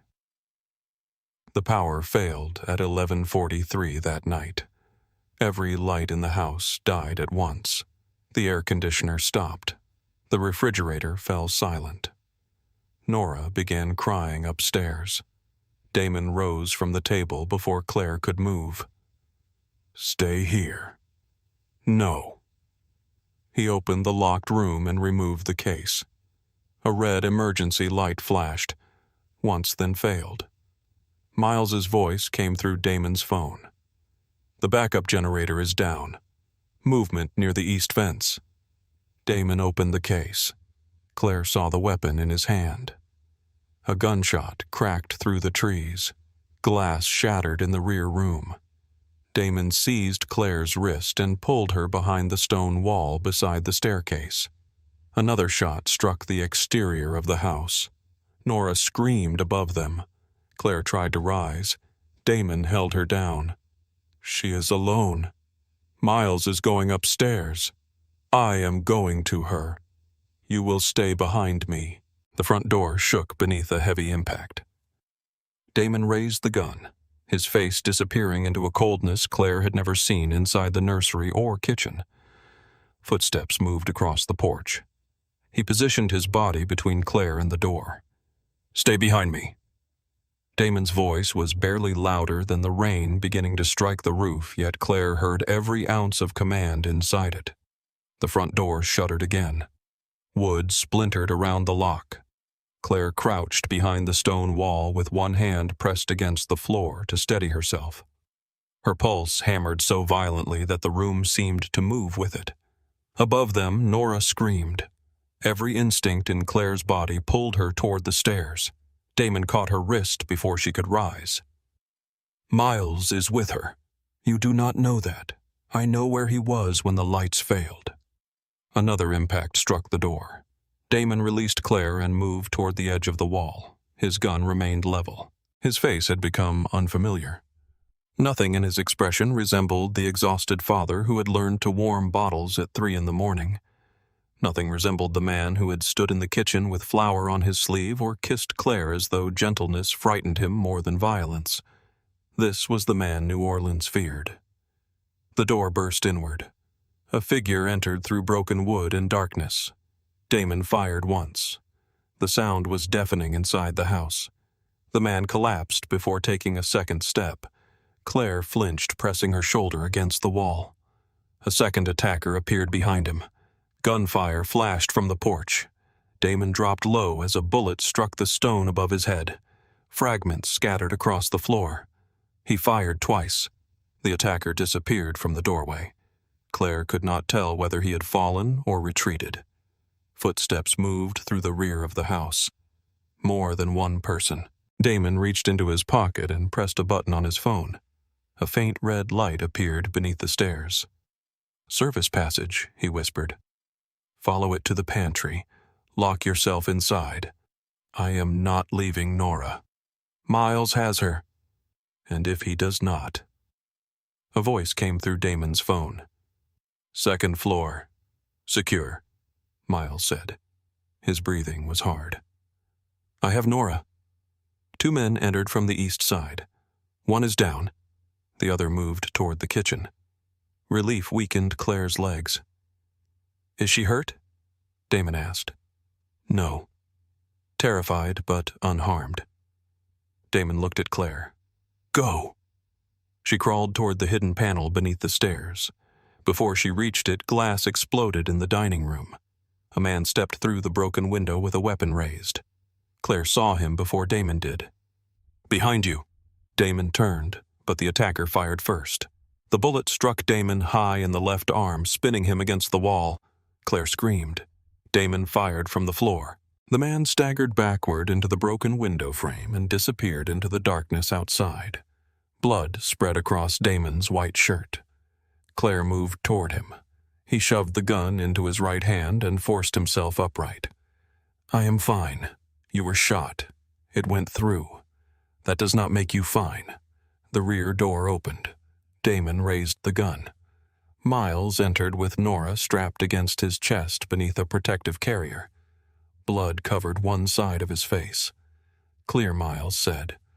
"At least inside." Nora reached toward Claire the moment she saw her. Claire took her carefully. The baby shook against her chest, crying so hard that no sound came between breaths. Claire pressed her cheek to Nora's head. "I have you. I have you." Outside, engines started. Tires tore through wet gravel. Miles moved to the broken window and looked toward the road. "They are pulling back." Damon braced one hand against the wall. "Do not pursue." Miles turned. "They attacked your home. They want us outside." Damon looked at the dead man near the front door. "Check him." Miles crouched beside the body and searched the man's pockets. Claire kept her eyes on Nora. She could not look at the blood spreading across the floor. She hummed Rebecca's lullaby, though her voice trembled. Nora buried her face against Claire's neck. Miles removed a wallet, a phone, and several folded documents from the attacker's jacket. The phone was locked. The wallet contained no identification. Miles opened the papers. His expression changed. What Damon crossed the room despite the blood running down his arm? Miles handed him the first page. Claire watched Damon read. His face became colder with every line. "What is it?" she asked. Damon did not answer. Claire stepped closer with Nora in her arms. The heading at the top of the page belonged to a child welfare agency. Beneath it were typed statements describing Claire as emotionally unstable, obsessed with replacing her deceased infant, and engaged in an inappropriate physical relationship with Nora. The report described Damon as violent, absent, and incapable of providing a safe home. Several paragraphs included dates and events that had actually happened. Others were complete inventions. There were claims that Claire refused Nora medical care, claims that Damon had threatened a pediatrician, claims that Nora had been found unattended in a locked room. At the bottom was a signature line bearing the name of a licensed family evaluator. Claire stared at it. "This is not just a threat." "No," Damon said. "They were preparing evidence." Miles opened the second document. It contained photographs of bruises on an unidentified infant. The images were positioned beside Nora's medical records. Claire felt sick. They were going to say those bruises belonged to her. Damon folded the pages with careful precision. "Whoever planned this understands how investigations work." Claire looked at the dead attacker. "They brought these here during an armed assault." "Why to place them inside the house?" Miles said. Claire turned toward him. "If the police arrived after a shooting and found these documents here, it could look as though we knew about them. Or created them," Damon said. Miles searched the remaining pages. "There are notes about medication." Claire took the paper. The list included sedatives, painkillers, and a prescription Claire had taken briefly after Lily died. Her name appeared beside several bottles she had never seen. "They were going to put drugs in my room." Damon's eyes moved toward the stairs. "Search every bedroom, every cabinet, every bag."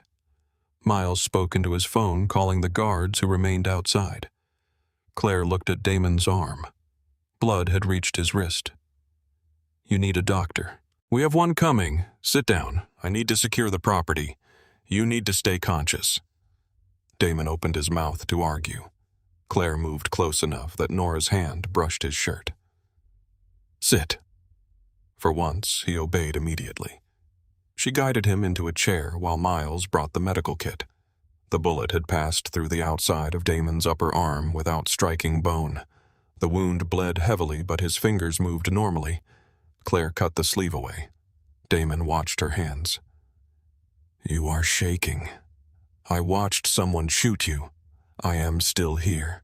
That is not enough to make my body understand." She pressed clean gauze against the wound. Damon's jaw tightened, but he made no sound. Nora began crying again when she saw the blood. Claire shifted her higher. Damon reached out with his uninjured hand. "It is all right, little bird." Nora stared at him. His fingers touched her foot. The crying softened. Miles watched the three of them in silence. A doctor arrived within 20 minutes. He cleaned and closed Damon's wound at the dining table while armed guards moved through the house. One of them found 2 bottles of prescription pills hidden inside Claire's suitcase. Another found a small recording device beneath Nora's crib. The final discovery came from the pantry. A sealed package containing forged medical forms had been placed behind a storage cabinet. The attackers had entered with more than guns. They had entered with a story. By sunrise, the house smelled of antiseptic, wet earth, and gunpowder. Nora slept against Claire beneath a blanket. Damon sat across from her with his arm bandaged and his face pale from blood loss. Miles stood at the table reviewing photographs of the documents. Claire studied the forged report again. One phrase appeared 3 times. Failure to maintain appropriate emotional boundaries. Another phrase appeared twice. Substitution-based attachment behavior. The wording bothered her. Not because it was false, because it sounded familiar. Claire opened her laptop and searched through old professional files stored on the secure drive she had brought from her apartment. Damon looked toward her. "What are you doing?" "Looking for the language." "What language?" "The person who wrote this wants it to sound clinical, but clinicians have habits. We repeat structures. We favor certain phrases. She searched past evaluations, conference notes, and articles from regional child welfare consultants. Miles moved closer. You think the writer published similar material? Possibly. Claire entered the phrase substitution-based attachment behavior. Only a few results appeared. One came from a training presentation given 4 years earlier by Dr. Samuel Reed, a family law consultant based in Baton Rouge. Claire opened the file. The wording was almost identical. She looked at Miles.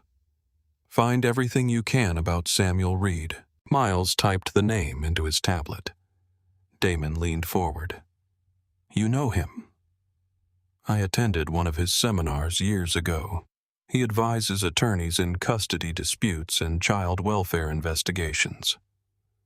Miles scrolled through financial records. He left private practice 2 years ago, for whom Miles's expression hardened. A consulting company called Gulf Family Strategies. Damon recognized the name. Victor owns the building where they operate. Claire looked at the forged papers. Then Victor did not just want to scare me away. He wanted a legal weapon, Damon said. Miles continued searching. Reed received 3 large transfers during the past month.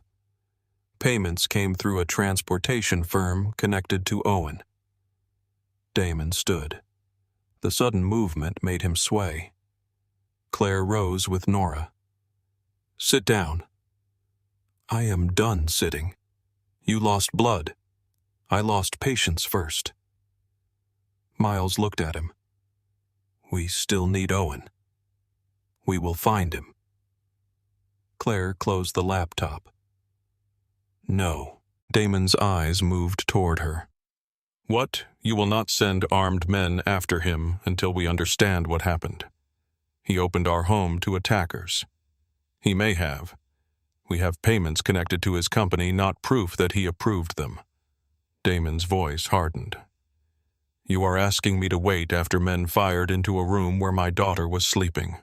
I am asking you not to give Victor exactly what he expects. And what is that? An angry response he can use. Damon stared at her. Claire continued. The documents were designed to make you look violent and uncontrolled. If Owen disappears or dies after this attack, Victor can point to you. Miles nodded slowly. She is right. Damon looked at him. Miles did not retreat. If Victor prepared a public case, he expects us to behave privately in a way that supports it. Damon's mouth tightened. What do you suggest? Bring Owen in alive, Claire said. Make him talk. Record everything. Damon studied her as if seeing something he had not expected.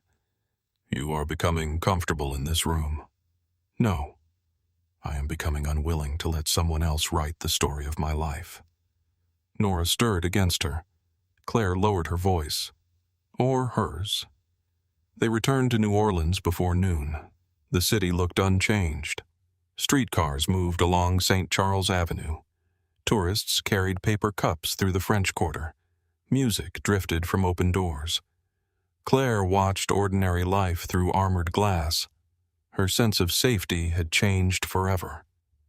At the penthouse, workers replaced damaged security systems and covered the windows with temporary barriers. Damon moved his operations into the lower floor. Claire remained upstairs with Nora, but she refused to be excluded from updates. By late afternoon, Miles located Owen at a motel outside Lafayette. He was alone and trying to arrange transportation west. Damon ordered his men to bring him back unharmed. They arrived shortly after midnight. Claire watched through the office window as 2 guards escorted Owen into the conference room. He was thinner than she expected, with tired eyes and a bruise along his jaw. He did not look like a traitor. He looked frightened. Damon entered with his bandaged arm beneath a dark jacket. Claire followed. Owen looked at her, then at Damon. You should not have brought her here. Damon closed the door. You no longer decide where she stands. Owen sat at the table. Miles placed a recorder between them. Damon remained standing. Did you give Victor access to my cameras? Owen looked at the recorder. Is this for the police? It is for me. That is worse. Answer. Owen swallowed. Yes. The word filled the room. Claire saw Damon absorb it without moving. Why? They had my brother. Miles frowned. Your brother is in prison. He was transferred 3 months ago. Victor arranged protection for him. Then he removed it. Owen's hands closed together. They put him in a unit with men who wanted him dead. Victor sent me photographs after the first beating. Damon's voice remained flat. You could have come to me and told you what? That the prison system was compromised, that Victor had judges, guards, and attorneys on his payroll. You would have started a war. I would have protected your brother. You cannot protect everyone. The words struck Damon harder than Owen intended. Claire saw it. Owen looked toward her. They only wanted schedules at first. Meetings, vehicle routes. No one mentioned the baby. You gave them access to her nursery, Claire said. His face tightened. I told myself they would only watch Damon. You watched me too. I did not view the recordings. You opened the door. Owen lowered his eyes. Yes. Damon leaned over the table. Who planned the attack, Victor? Samuel Reed prepared the child welfare material. The men were supposed to plant the documents and medication fire enough shots to create panic, then leave before your guards organized. They nearly killed Nora. I told Victor there would be no children harmed. Damon's voice dropped. And you trusted him. Owen looked ashamed. I trusted that he needed leverage more than blood. Men who use children as leverage do not care where the line is. Owen's face went pale. Miles placed a photograph of the dead attacker on the table. Who is he? Owen looked once. Victor's contractor. Name is Lucas Bell. Where is Victor now? At the Crescent Assembly. Claire looked at Damon. The meeting is still happening tomorrow night, he said. Owen nodded. Victor expects you to stay away. He has been telling the smaller families that you have lost control. He says Claire made you sentimental and Nora made you cautious. Damon's gaze became cold. What is he offering them? Your river contracts, your construction territories, voting power over the port unions. Miles asked. How many agreed 4, maybe 5? That is not enough, not alone. Victor also has financial records linking several of your legitimate companies to illegal shipments. Damon straightened. Records he received from you. Owen did not answer. Damon closed his eyes briefly. Claire saw the betrayal beneath his anger. 9 years. Shared rooms, private systems, family knowledge. Trust did not break loudly. Sometimes it sat at a table and admitted it had already been gone for months. Damon opened his eyes. Will you testify to everything you told us? Owen laughed without humor. If I do, Victor kills my brother. Your brother will be moved before sunrise. You cannot guarantee that. No, Damon said. But I can give you a better chance than Victor ever intended to. Owen studied him. You are not going to kill me. Damon's gaze moved toward Claire. No. The answer seemed to cost him something. Owen nodded slowly. Then I will give you everything. By morning, they had names, account numbers, security routes, and recorded admissions connecting Victor to the attack. Damon also contacted a federal financial investigator who had spent years trying to prove Victor's money laundering network. Claire listened from the far end of the office. You are giving evidence to federal agents, she said after the call ended. Evidence about Victor. What about your businesses? I am not opening every book I own. So this is strategy, not reform. Damon looked at her. I never claimed to become innocent overnight. No. Claire moved closer. But you are choosing a method that does not leave bodies in the river. For now. She held his gaze. For now matters. The Crescent Assembly took place the following evening inside an old hotel in the French Quarter. Damon wanted Claire and Nora kept at a guarded residence across the city. Claire agreed that Nora should remain with Madison and Miles.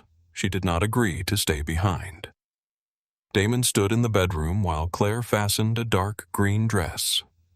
"You are not attending." She met his eyes in the mirror. "That sounds like an order." "It is." "Then you have already forgotten our agreement. Victor wants you there.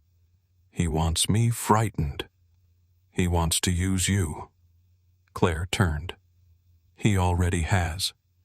Every photograph, every forged document, every threat depended on me acting like someone who could be pushed out of your life." Damon stepped closer. "This room will contain men who have killed for less than an insult. Then they should understand why I refused to surrender my family because one of them wrote an email." His gaze moved across her face. "If something happens to you, something already happened to me. I watched a man enter our home with a gun. Hiding me now does not undo it." Damon's voice lowered. "You do not have to prove courage. I am not proving anything." She placed one hand against his chest. "I am standing beside you." The ballroom fell silent when they entered together. Crystal chandeliers glowed above dark suits and polished tables. Conversations stopped one by one as Damon led Claire across the room. Some men watched with curiosity, others with contempt. Victor Kane stood near the central table. He was older than Damon, broad-shouldered, silver-haired, and dressed with the elegance of someone who believed violence became respectable when hidden beneath expensive fabric. His smile appeared warm. His eyes did not. "Damon," he said. "We were beginning to think fatherhood had made evening meetings inconvenient." Damon took Claire's hand. Victor Kane, Claire Bennett. Victor looked at her as if they had never met, never photographed her, never placed false evidence near a baby's crib. "So this is the woman everyone is discussing?" Claire smiled. "I was hoping the city had better material." A few men nearby lowered their glasses to hide amusement. Victor's smile narrowed. "I hear you have taken an unusual interest in Damon's daughter. I care for Nora. Care can become confusion when grief is involved." Damon stepped forward. Claire tightened her fingers around his. Victor noticed. "You should choose your next sentence carefully," Damon said. Victor lifted one hand. "I am only concerned about the child." "No," Claire said. "You are concerned about whether loving his child makes Damon easier to defeat." The ballroom became completely still. Victor studied her. "You speak confidently for someone standing in a world she does not understand." "I understand enough." "Do you?" He moved closer. "I understand that you hired a consultant to forge child welfare reports. I understand that you paid Owen Price to compromise private security. I understand that your men entered a home where an infant was sleeping." Victor's expression did not change, but several men around the table looked toward him. Claire continued. "And I understand that you expected Damon to respond with enough violence to prove every lie you wrote about him." Damon placed a small recorder on the table. Owen's voice filled the ballroom. Victor planned the entire operation. Reed prepared the documents. The attack was supposed to make Damon look unstable. The recording ended. Victor looked around the room. "This proves nothing. A frightened employee will say anything." Damon placed copies of bank transfers beside the recorder. "Then explain the payments." One of Victor's allies stepped back from the table. Another picked up the documents and read them. Victor's calm began to fracture. "You brought private conflict into this assembly. You threatened my daughter," Damon said. His voice remained quiet. That made it public. Victor looked toward the other leaders. "You see what he has become. A woman speaks for him. A child dictates his decisions. He abandoned strength for domestic comfort. Damon's phone vibrated. He read the message. His face changed. Claire saw it immediately. "What is it?" Miles's voice came through the call. "Vehicles approaching the residence. 3 at least." Damon looked at Victor. Victor smiled. The room understood. Damon turned toward the door. Victor raised his voice. "If you leave this table now, every person here will know your family controls you." Damon stopped. For 1 second, Claire felt the weight of every eye in the ballroom. Power waited for him to choose its definition. Damon looked at Victor. "No." His hand closed around Claire's. "They will know I control what matters." He walked out. Claire went with him. Behind them, chairs moved. Footsteps followed. 3 allied leaders left the ballroom at Damon's back, not because he had ordered them, because Victor had shown them what kind of man he was willing to become. Miles called again before they reached the street. The vehicles turned away. It was a diversion. Damon stopped beneath the hotel lights. Claire looked back through the doors. "Victor wanted you to stay." "Yes." "Which means something else is happening." Damon called the federal investigator. The answer came within seconds. Victor's offices were being searched. His accounts had been frozen. Samuel Reed had been detained while attempting to destroy records. Owen's brother had been transferred under federal protection. Victor emerged from the hotel 10 minutes later. The men who had surrounded him before now kept their distance. Damon waited beside the car. Victor approached alone. "You think you won?" "No," Damon said. "I think you lost. You gave outsiders access to our affairs. You brought them in when you weaponized courts and child welfare agencies." Victor's face twisted. "You have become weak." Damon glanced toward Claire, then back at Victor. "Perhaps." The word surprised everyone. Damon continued. "But weak men do not usually take an empire apart before dinner." Victor stared at him. Damon handed him a folder. Inside were copies of financial evidence, witness statements, and signed agreements from 3 families withdrawing their support. "You have 2 choices. Leave Louisiana, surrender your contracts, and retire under supervision, or remain and explain everything to federal prosecutors." Victor looked at Claire. "You did this." Claire shook her head. "No, you did. We only refused to behave the way you needed us to." Victor returned his gaze to Damon. "You should kill me. That would make you important." Damon opened the car door for Claire. "I prefer you irrelevant." 3 weeks later, Miles was walking with a cane. Owen had entered protective custody after providing testimony. Victor had left the state. The forged investigation collapsed before it officially began, though a child welfare officer still scheduled a home visit to verify Nora's safety. Damon lost 1 major shipping contract during the settlement. Several men inside his organization questioned his choices. The danger had ended without becoming clean. One evening, Claire found Damon in Nora's nursery. He held the gun case beneath his good arm. For a moment, she thought he was placing it back in the locked drawer. Instead, he carried it toward the door. "Where are you taking it downstairs? The family floor will have no weapons outside the security station." Claire looked at Nora, sleeping in her crib. Damon followed her gaze. "I thought winning would make me feel powerful. What do you feel?" He stood beside the crib. "Terrified that one day she will understand who I was." Claire slipped her hand into his, "Then become someone she can understand." Damon looked at their joined hands. Nora shifted beneath her blanket and released a soft breath. He closed the nursery door behind them, carrying the weapon away from the rooms where his family slept. By the time Damon returned from securing the weapon downstairs, Claire was still standing outside Nora's nursery. The hallway felt quieter without the gun in it. Nothing visible had changed. The same paintings hung beneath the recessed lights. The same security cameras watched the elevator. Guards still stood 2 floors below, and men with dangerous histories still answered when Damon called. Yet one locked case had crossed an invisible boundary. Claire understood what the gesture had cost him. Damon stopped beside her. "It is done." She looked at the bandage beneath his sleeve. "For tonight. For every night." His voice carried no performance. He was not asking her to praise him. Claire rested her head briefly against his shoulder. Inside the nursery, Nora released a sleepy sigh. Damon looked toward the closed door.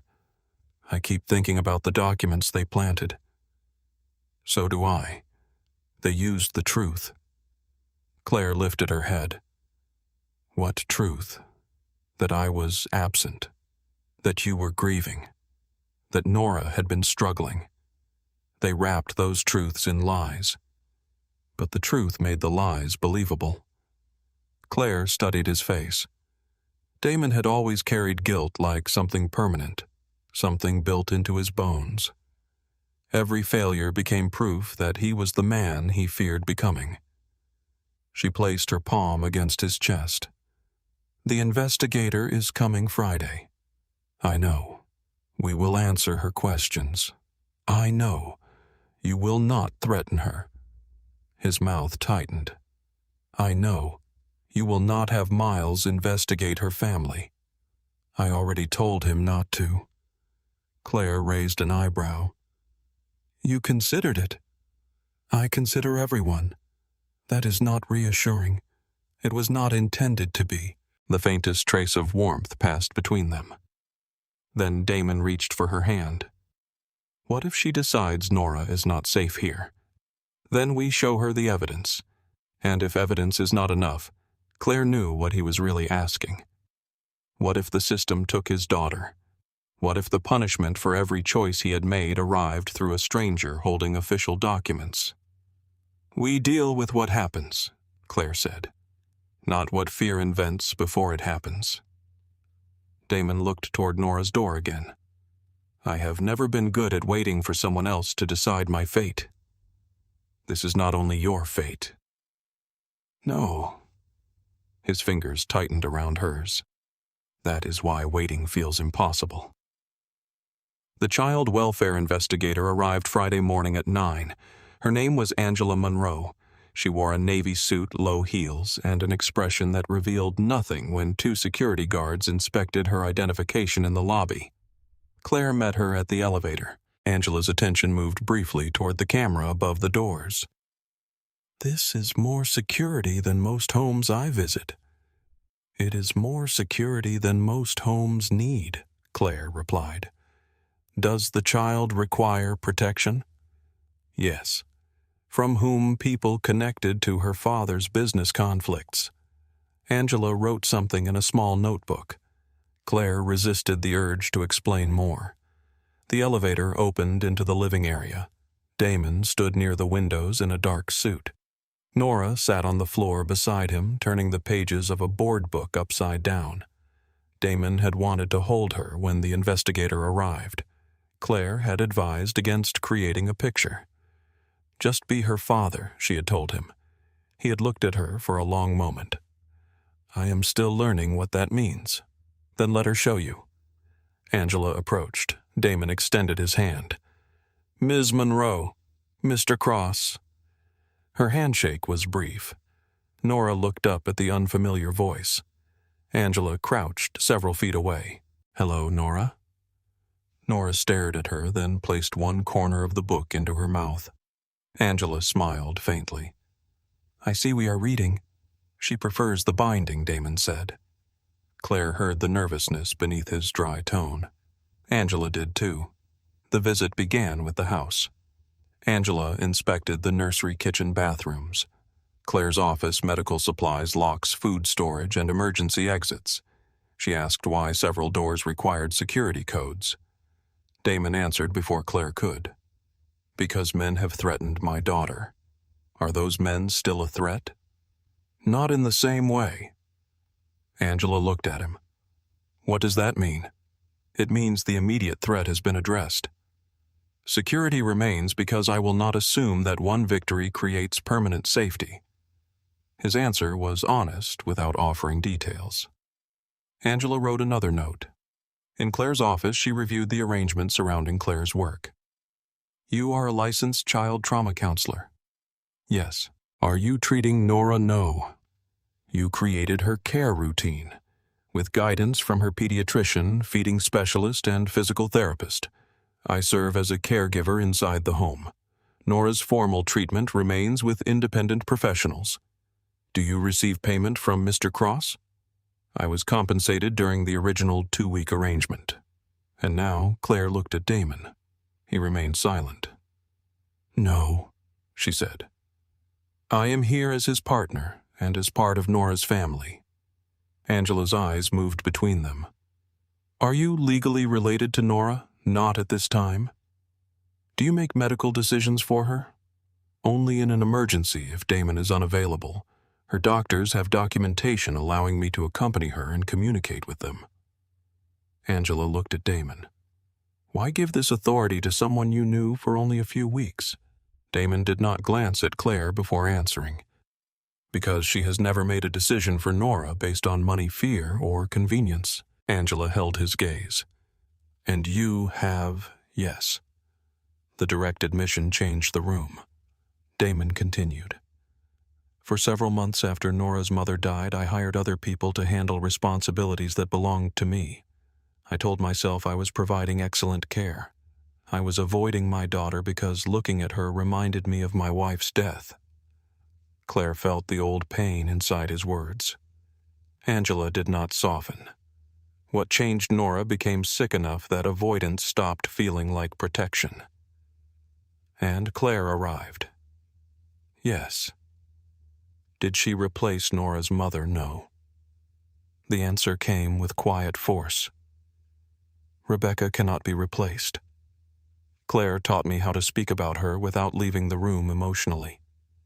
She helped Nora know me as her father. She did not take Rebecca's place. Angela closed her notebook. I would like to speak with Claire alone. Damon's body became still. Claire touched his arm. It is fine. He looked at Angela. My office is downstairs. That will not be necessary, Claire said. Take Nora to the kitchen. She needs her snack. Damon lifted his daughter. Nora immediately placed both hands against his face. He kissed her forehead before leaving. Angela watched them go. He appears attentive. He is. That does not erase the allegations. No. Angela sat across from Claire. The report claimed you formed an unhealthy attachment to Nora while experiencing severe unresolved grief. Part of that is true. Angela's expression remained neutral. Which part? My grief was severe. Some days it still is. You lost a daughter. Her name was Lily. Angela paused. How long ago? Nearly 5 months. I am sorry. Claire nodded. At first, Nora needing me felt like proof that my body still had value. When she refused to eat one afternoon, I panicked. I confused her distress with Lily's death. What did you do? I called my therapist. I stepped back from feedings. I helped Damon become Nora's main source of security instead of allowing her to depend entirely on me. Are you still breastfeeding her occasionally? She eats solid foods and drinks from a cup. We are gradually reducing nursing under medical supervision. Angela studied her. You understand why the arrangement raises concern. Yes, many caregivers would deny that. Denial would not make it less complicated. A cry sounded from the kitchen. Claire's body reacted before she could control it. Her shoulders lifted. Her attention shifted toward the doorway. Angela noticed. Claire remained seated. Damon's voice followed.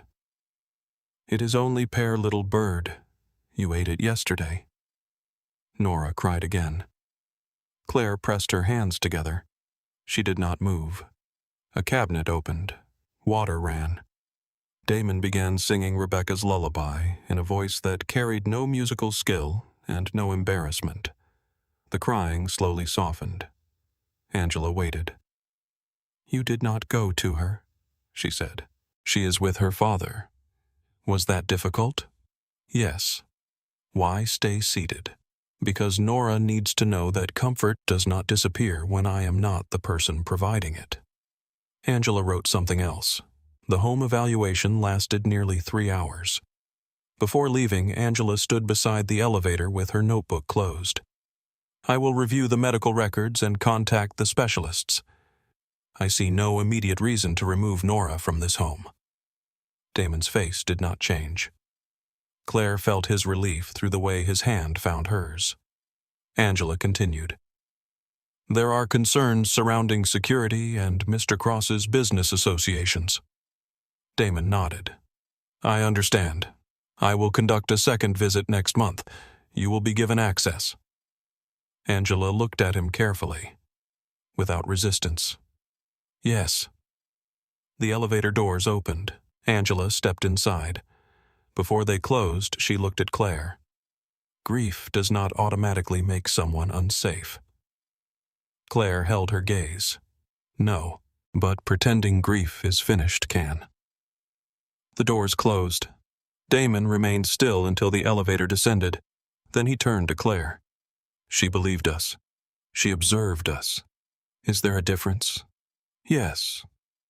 Claire slipped her arms around him. She did not need to believe a story. She needed to see what Nora's life actually looks like. Damon held her against him. From the kitchen, Nora dropped her cup and laughed at the sound. That night, Claire went to Madison's apartment for dinner. It was the first evening she had left Nora after dark. Damon stood beside the elevator while Claire put on her coat. "You have checked your phone 3 times. I have not. You checked it while fastening your shoes. I was checking the time. The clock is on the wall." Claire smiled. "You will survive 3 hours." Damon looked toward Nora, who sat in her play area, chewing a wooden ring. "I was not worried about me."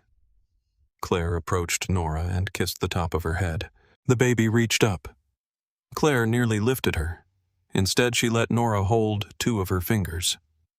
"I will be back before bedtime." Nora made a small protesting sound. Damon sat beside her. "Claire is going out. You are staying with me." Nora looked between them. Claire withdrew her hand slowly. "Call me if she needs me." Damon raised an eyebrow. "You just said I would survive. I can be confident and available. Go." Madison lived 15 minutes away. Claire spent the first half hour glancing at her phone. Madison finally took it from her and placed it inside a kitchen drawer. "You are becoming unbearable." "My phone is in there." "I know. What if Damon calls?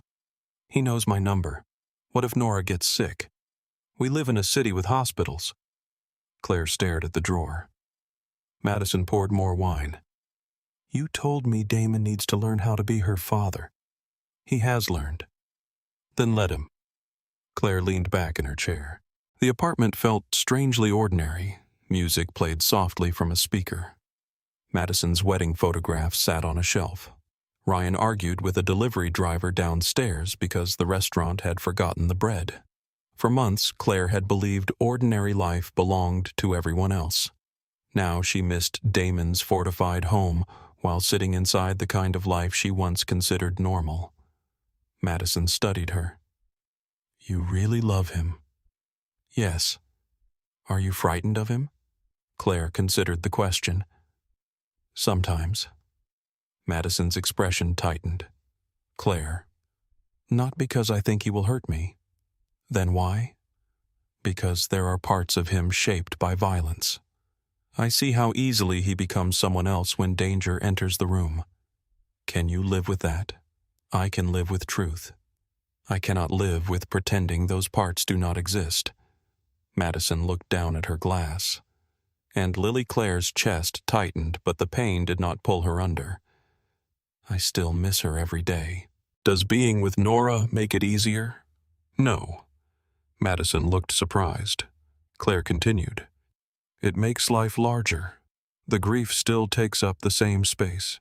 There is simply more around it now. Her phone rang inside the drawer. Claire stood immediately. Madison reached it first.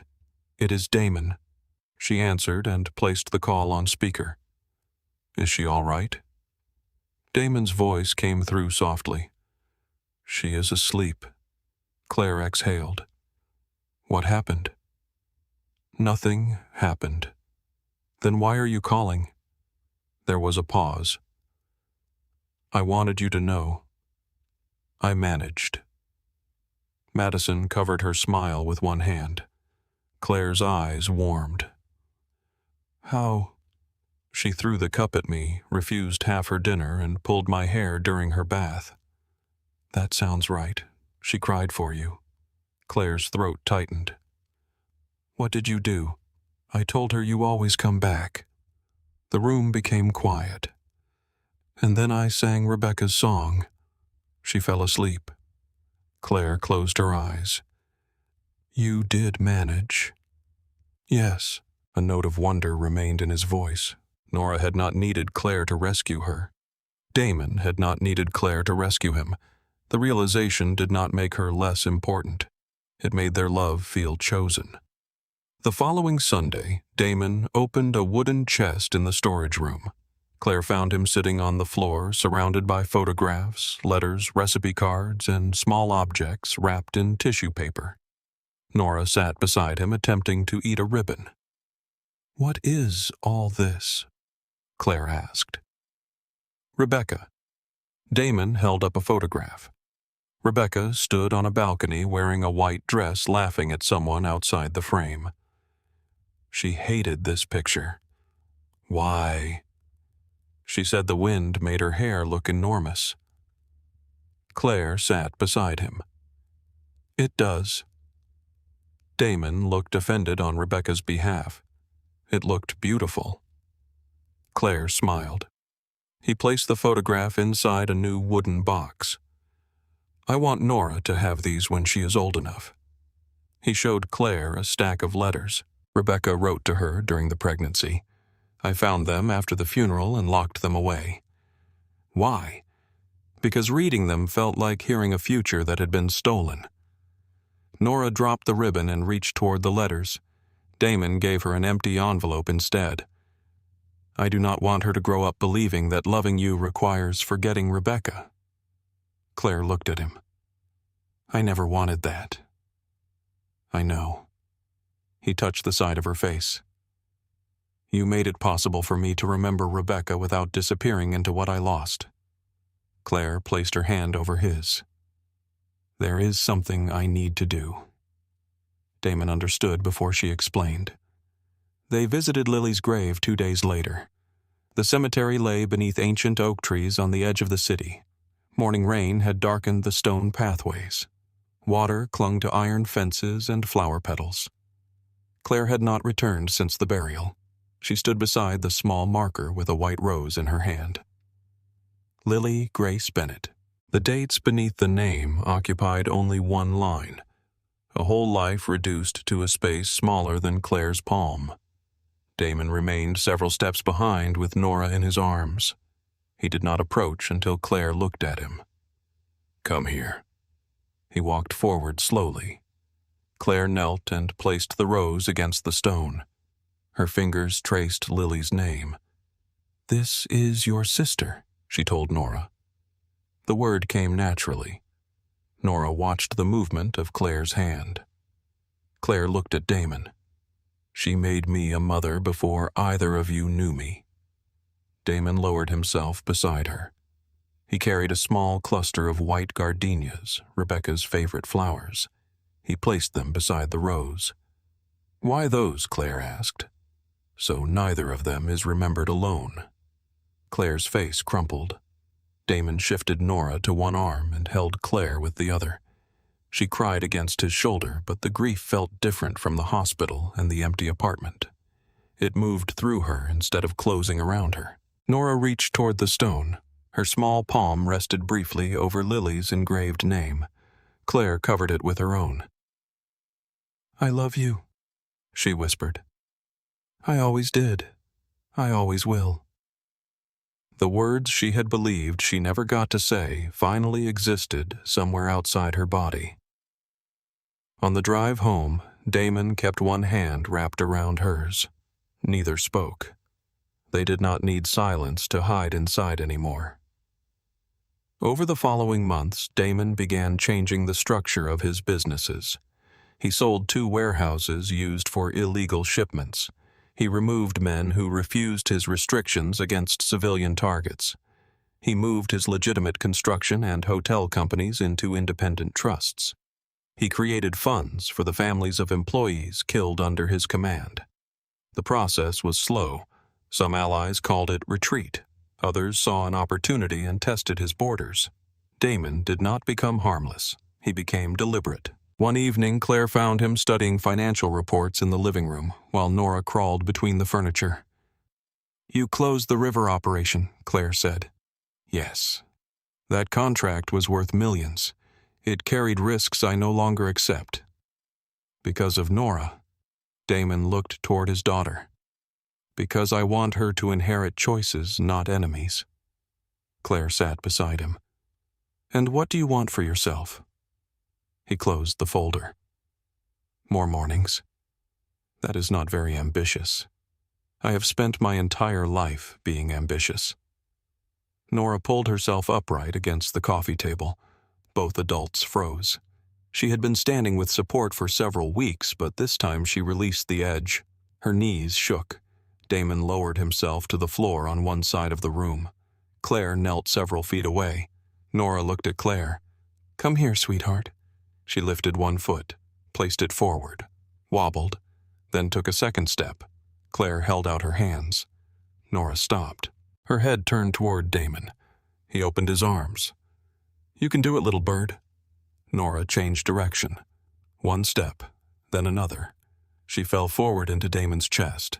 He caught her and laughed with a joy Claire had never heard from him before. Nora laughed too, pounding both hands against his shoulders. You walked, Damon whispered. You walked to me. Claire moved beside them. Damon looked at her over Nora's head. His eyes shone. She chose me. She trusts you. He pulled Claire into his other arm. Nora protested until she was pressed between them. That evening, after Nora fell asleep, Damon asked Claire to join him on the balcony. The Mississippi moved below them, carrying the reflected lights of the city across its dark surface. There were no candles, no musicians, no men waiting for instructions. Damon stood beside the railing in a simple white shirt with the sleeves rolled back. Claire walked toward him. You look nervous. I have faced armed men with less difficulty. That is encouraging. He took her hands. The first night I met you, I asked you to stay because Nora needed you. Claire smiled faintly. I remember. I told myself that was the only reason. It was not. No. He looked through the glass doors toward the hallway leading to Nora's room. She can eat without you now. She sleeps without you. She can run away from both of us soon. She is practicing. Damon returned his gaze to Claire. I am asking you now because I need you. He reached into his pocket and removed a small velvet box. Claire's breath caught. This belonged to my grandmother. Inside was an antique ring with a pale diamond surrounded by tiny emeralds. Damon did not kneel immediately. I cannot promise you a life without danger. I cannot erase what I have done. I cannot become innocent because I learned how to hold my daughter. Claire's eyes filled. But I can promise that you will never be kept ignorant to make my choices easier. You will never be treated as something I own. You will never carry this family alone. He lowered himself to one knee. Claire Bennett, will you choose me when there is no crisis forcing you to stay? Claire looked at the man before her, the feared leader who had once been unable to comfort his own child, the grieving husband who learned to speak Rebecca's name, the father who had removed a weapon from the rooms where his daughter slept. the man who stood beside Lily's grave and remembered a child he had never met. Yes. The word left her with a laugh and a sob. Yes, Damon. He placed the ring on her finger and stood. Claire wrapped her arms around his neck. His kiss was slow and certain. A cry sounded from inside. Damon sighed against her mouth. She continues to reject appropriate timing. Claire smiled. Go get your daughter. Our daughter. The words settled warmly inside her. Months later, they married in a private courtyard beneath oak trees and hanging lanterns. Madison stood beside Claire once again this time, without fear hidden behind her smile. Miles walked without his cane. Angela Monroe attended as a guest after officially closing Nora's case. A photograph of Rebecca rested near the front row beside a white rose for Lily. Damon waited beneath the trees with Nora in his arms. She wore a cream dress and one shoe. No one could find the other. When Claire reached them, Nora began to cry. Every guest turned. For one instant, Claire was back inside the chapel where a baby's scream had stopped a wedding and pulled her toward a life she could not yet imagine. Damon shifted Nora against his chest. Claire touched his hand. Wait. He looked at her. Nora released one dramatic sob. Then she rested her head against her father's shoulder. Damon began singing Rebecca's lullaby. Her crying stopped. A soft laugh moved through the courtyard. Claire looked at Damon and Nora beneath the warm lantern light. At the first wedding, a crying child had revealed everything that was broken. At this one, the silence that followed showed how much they had chosen to heal.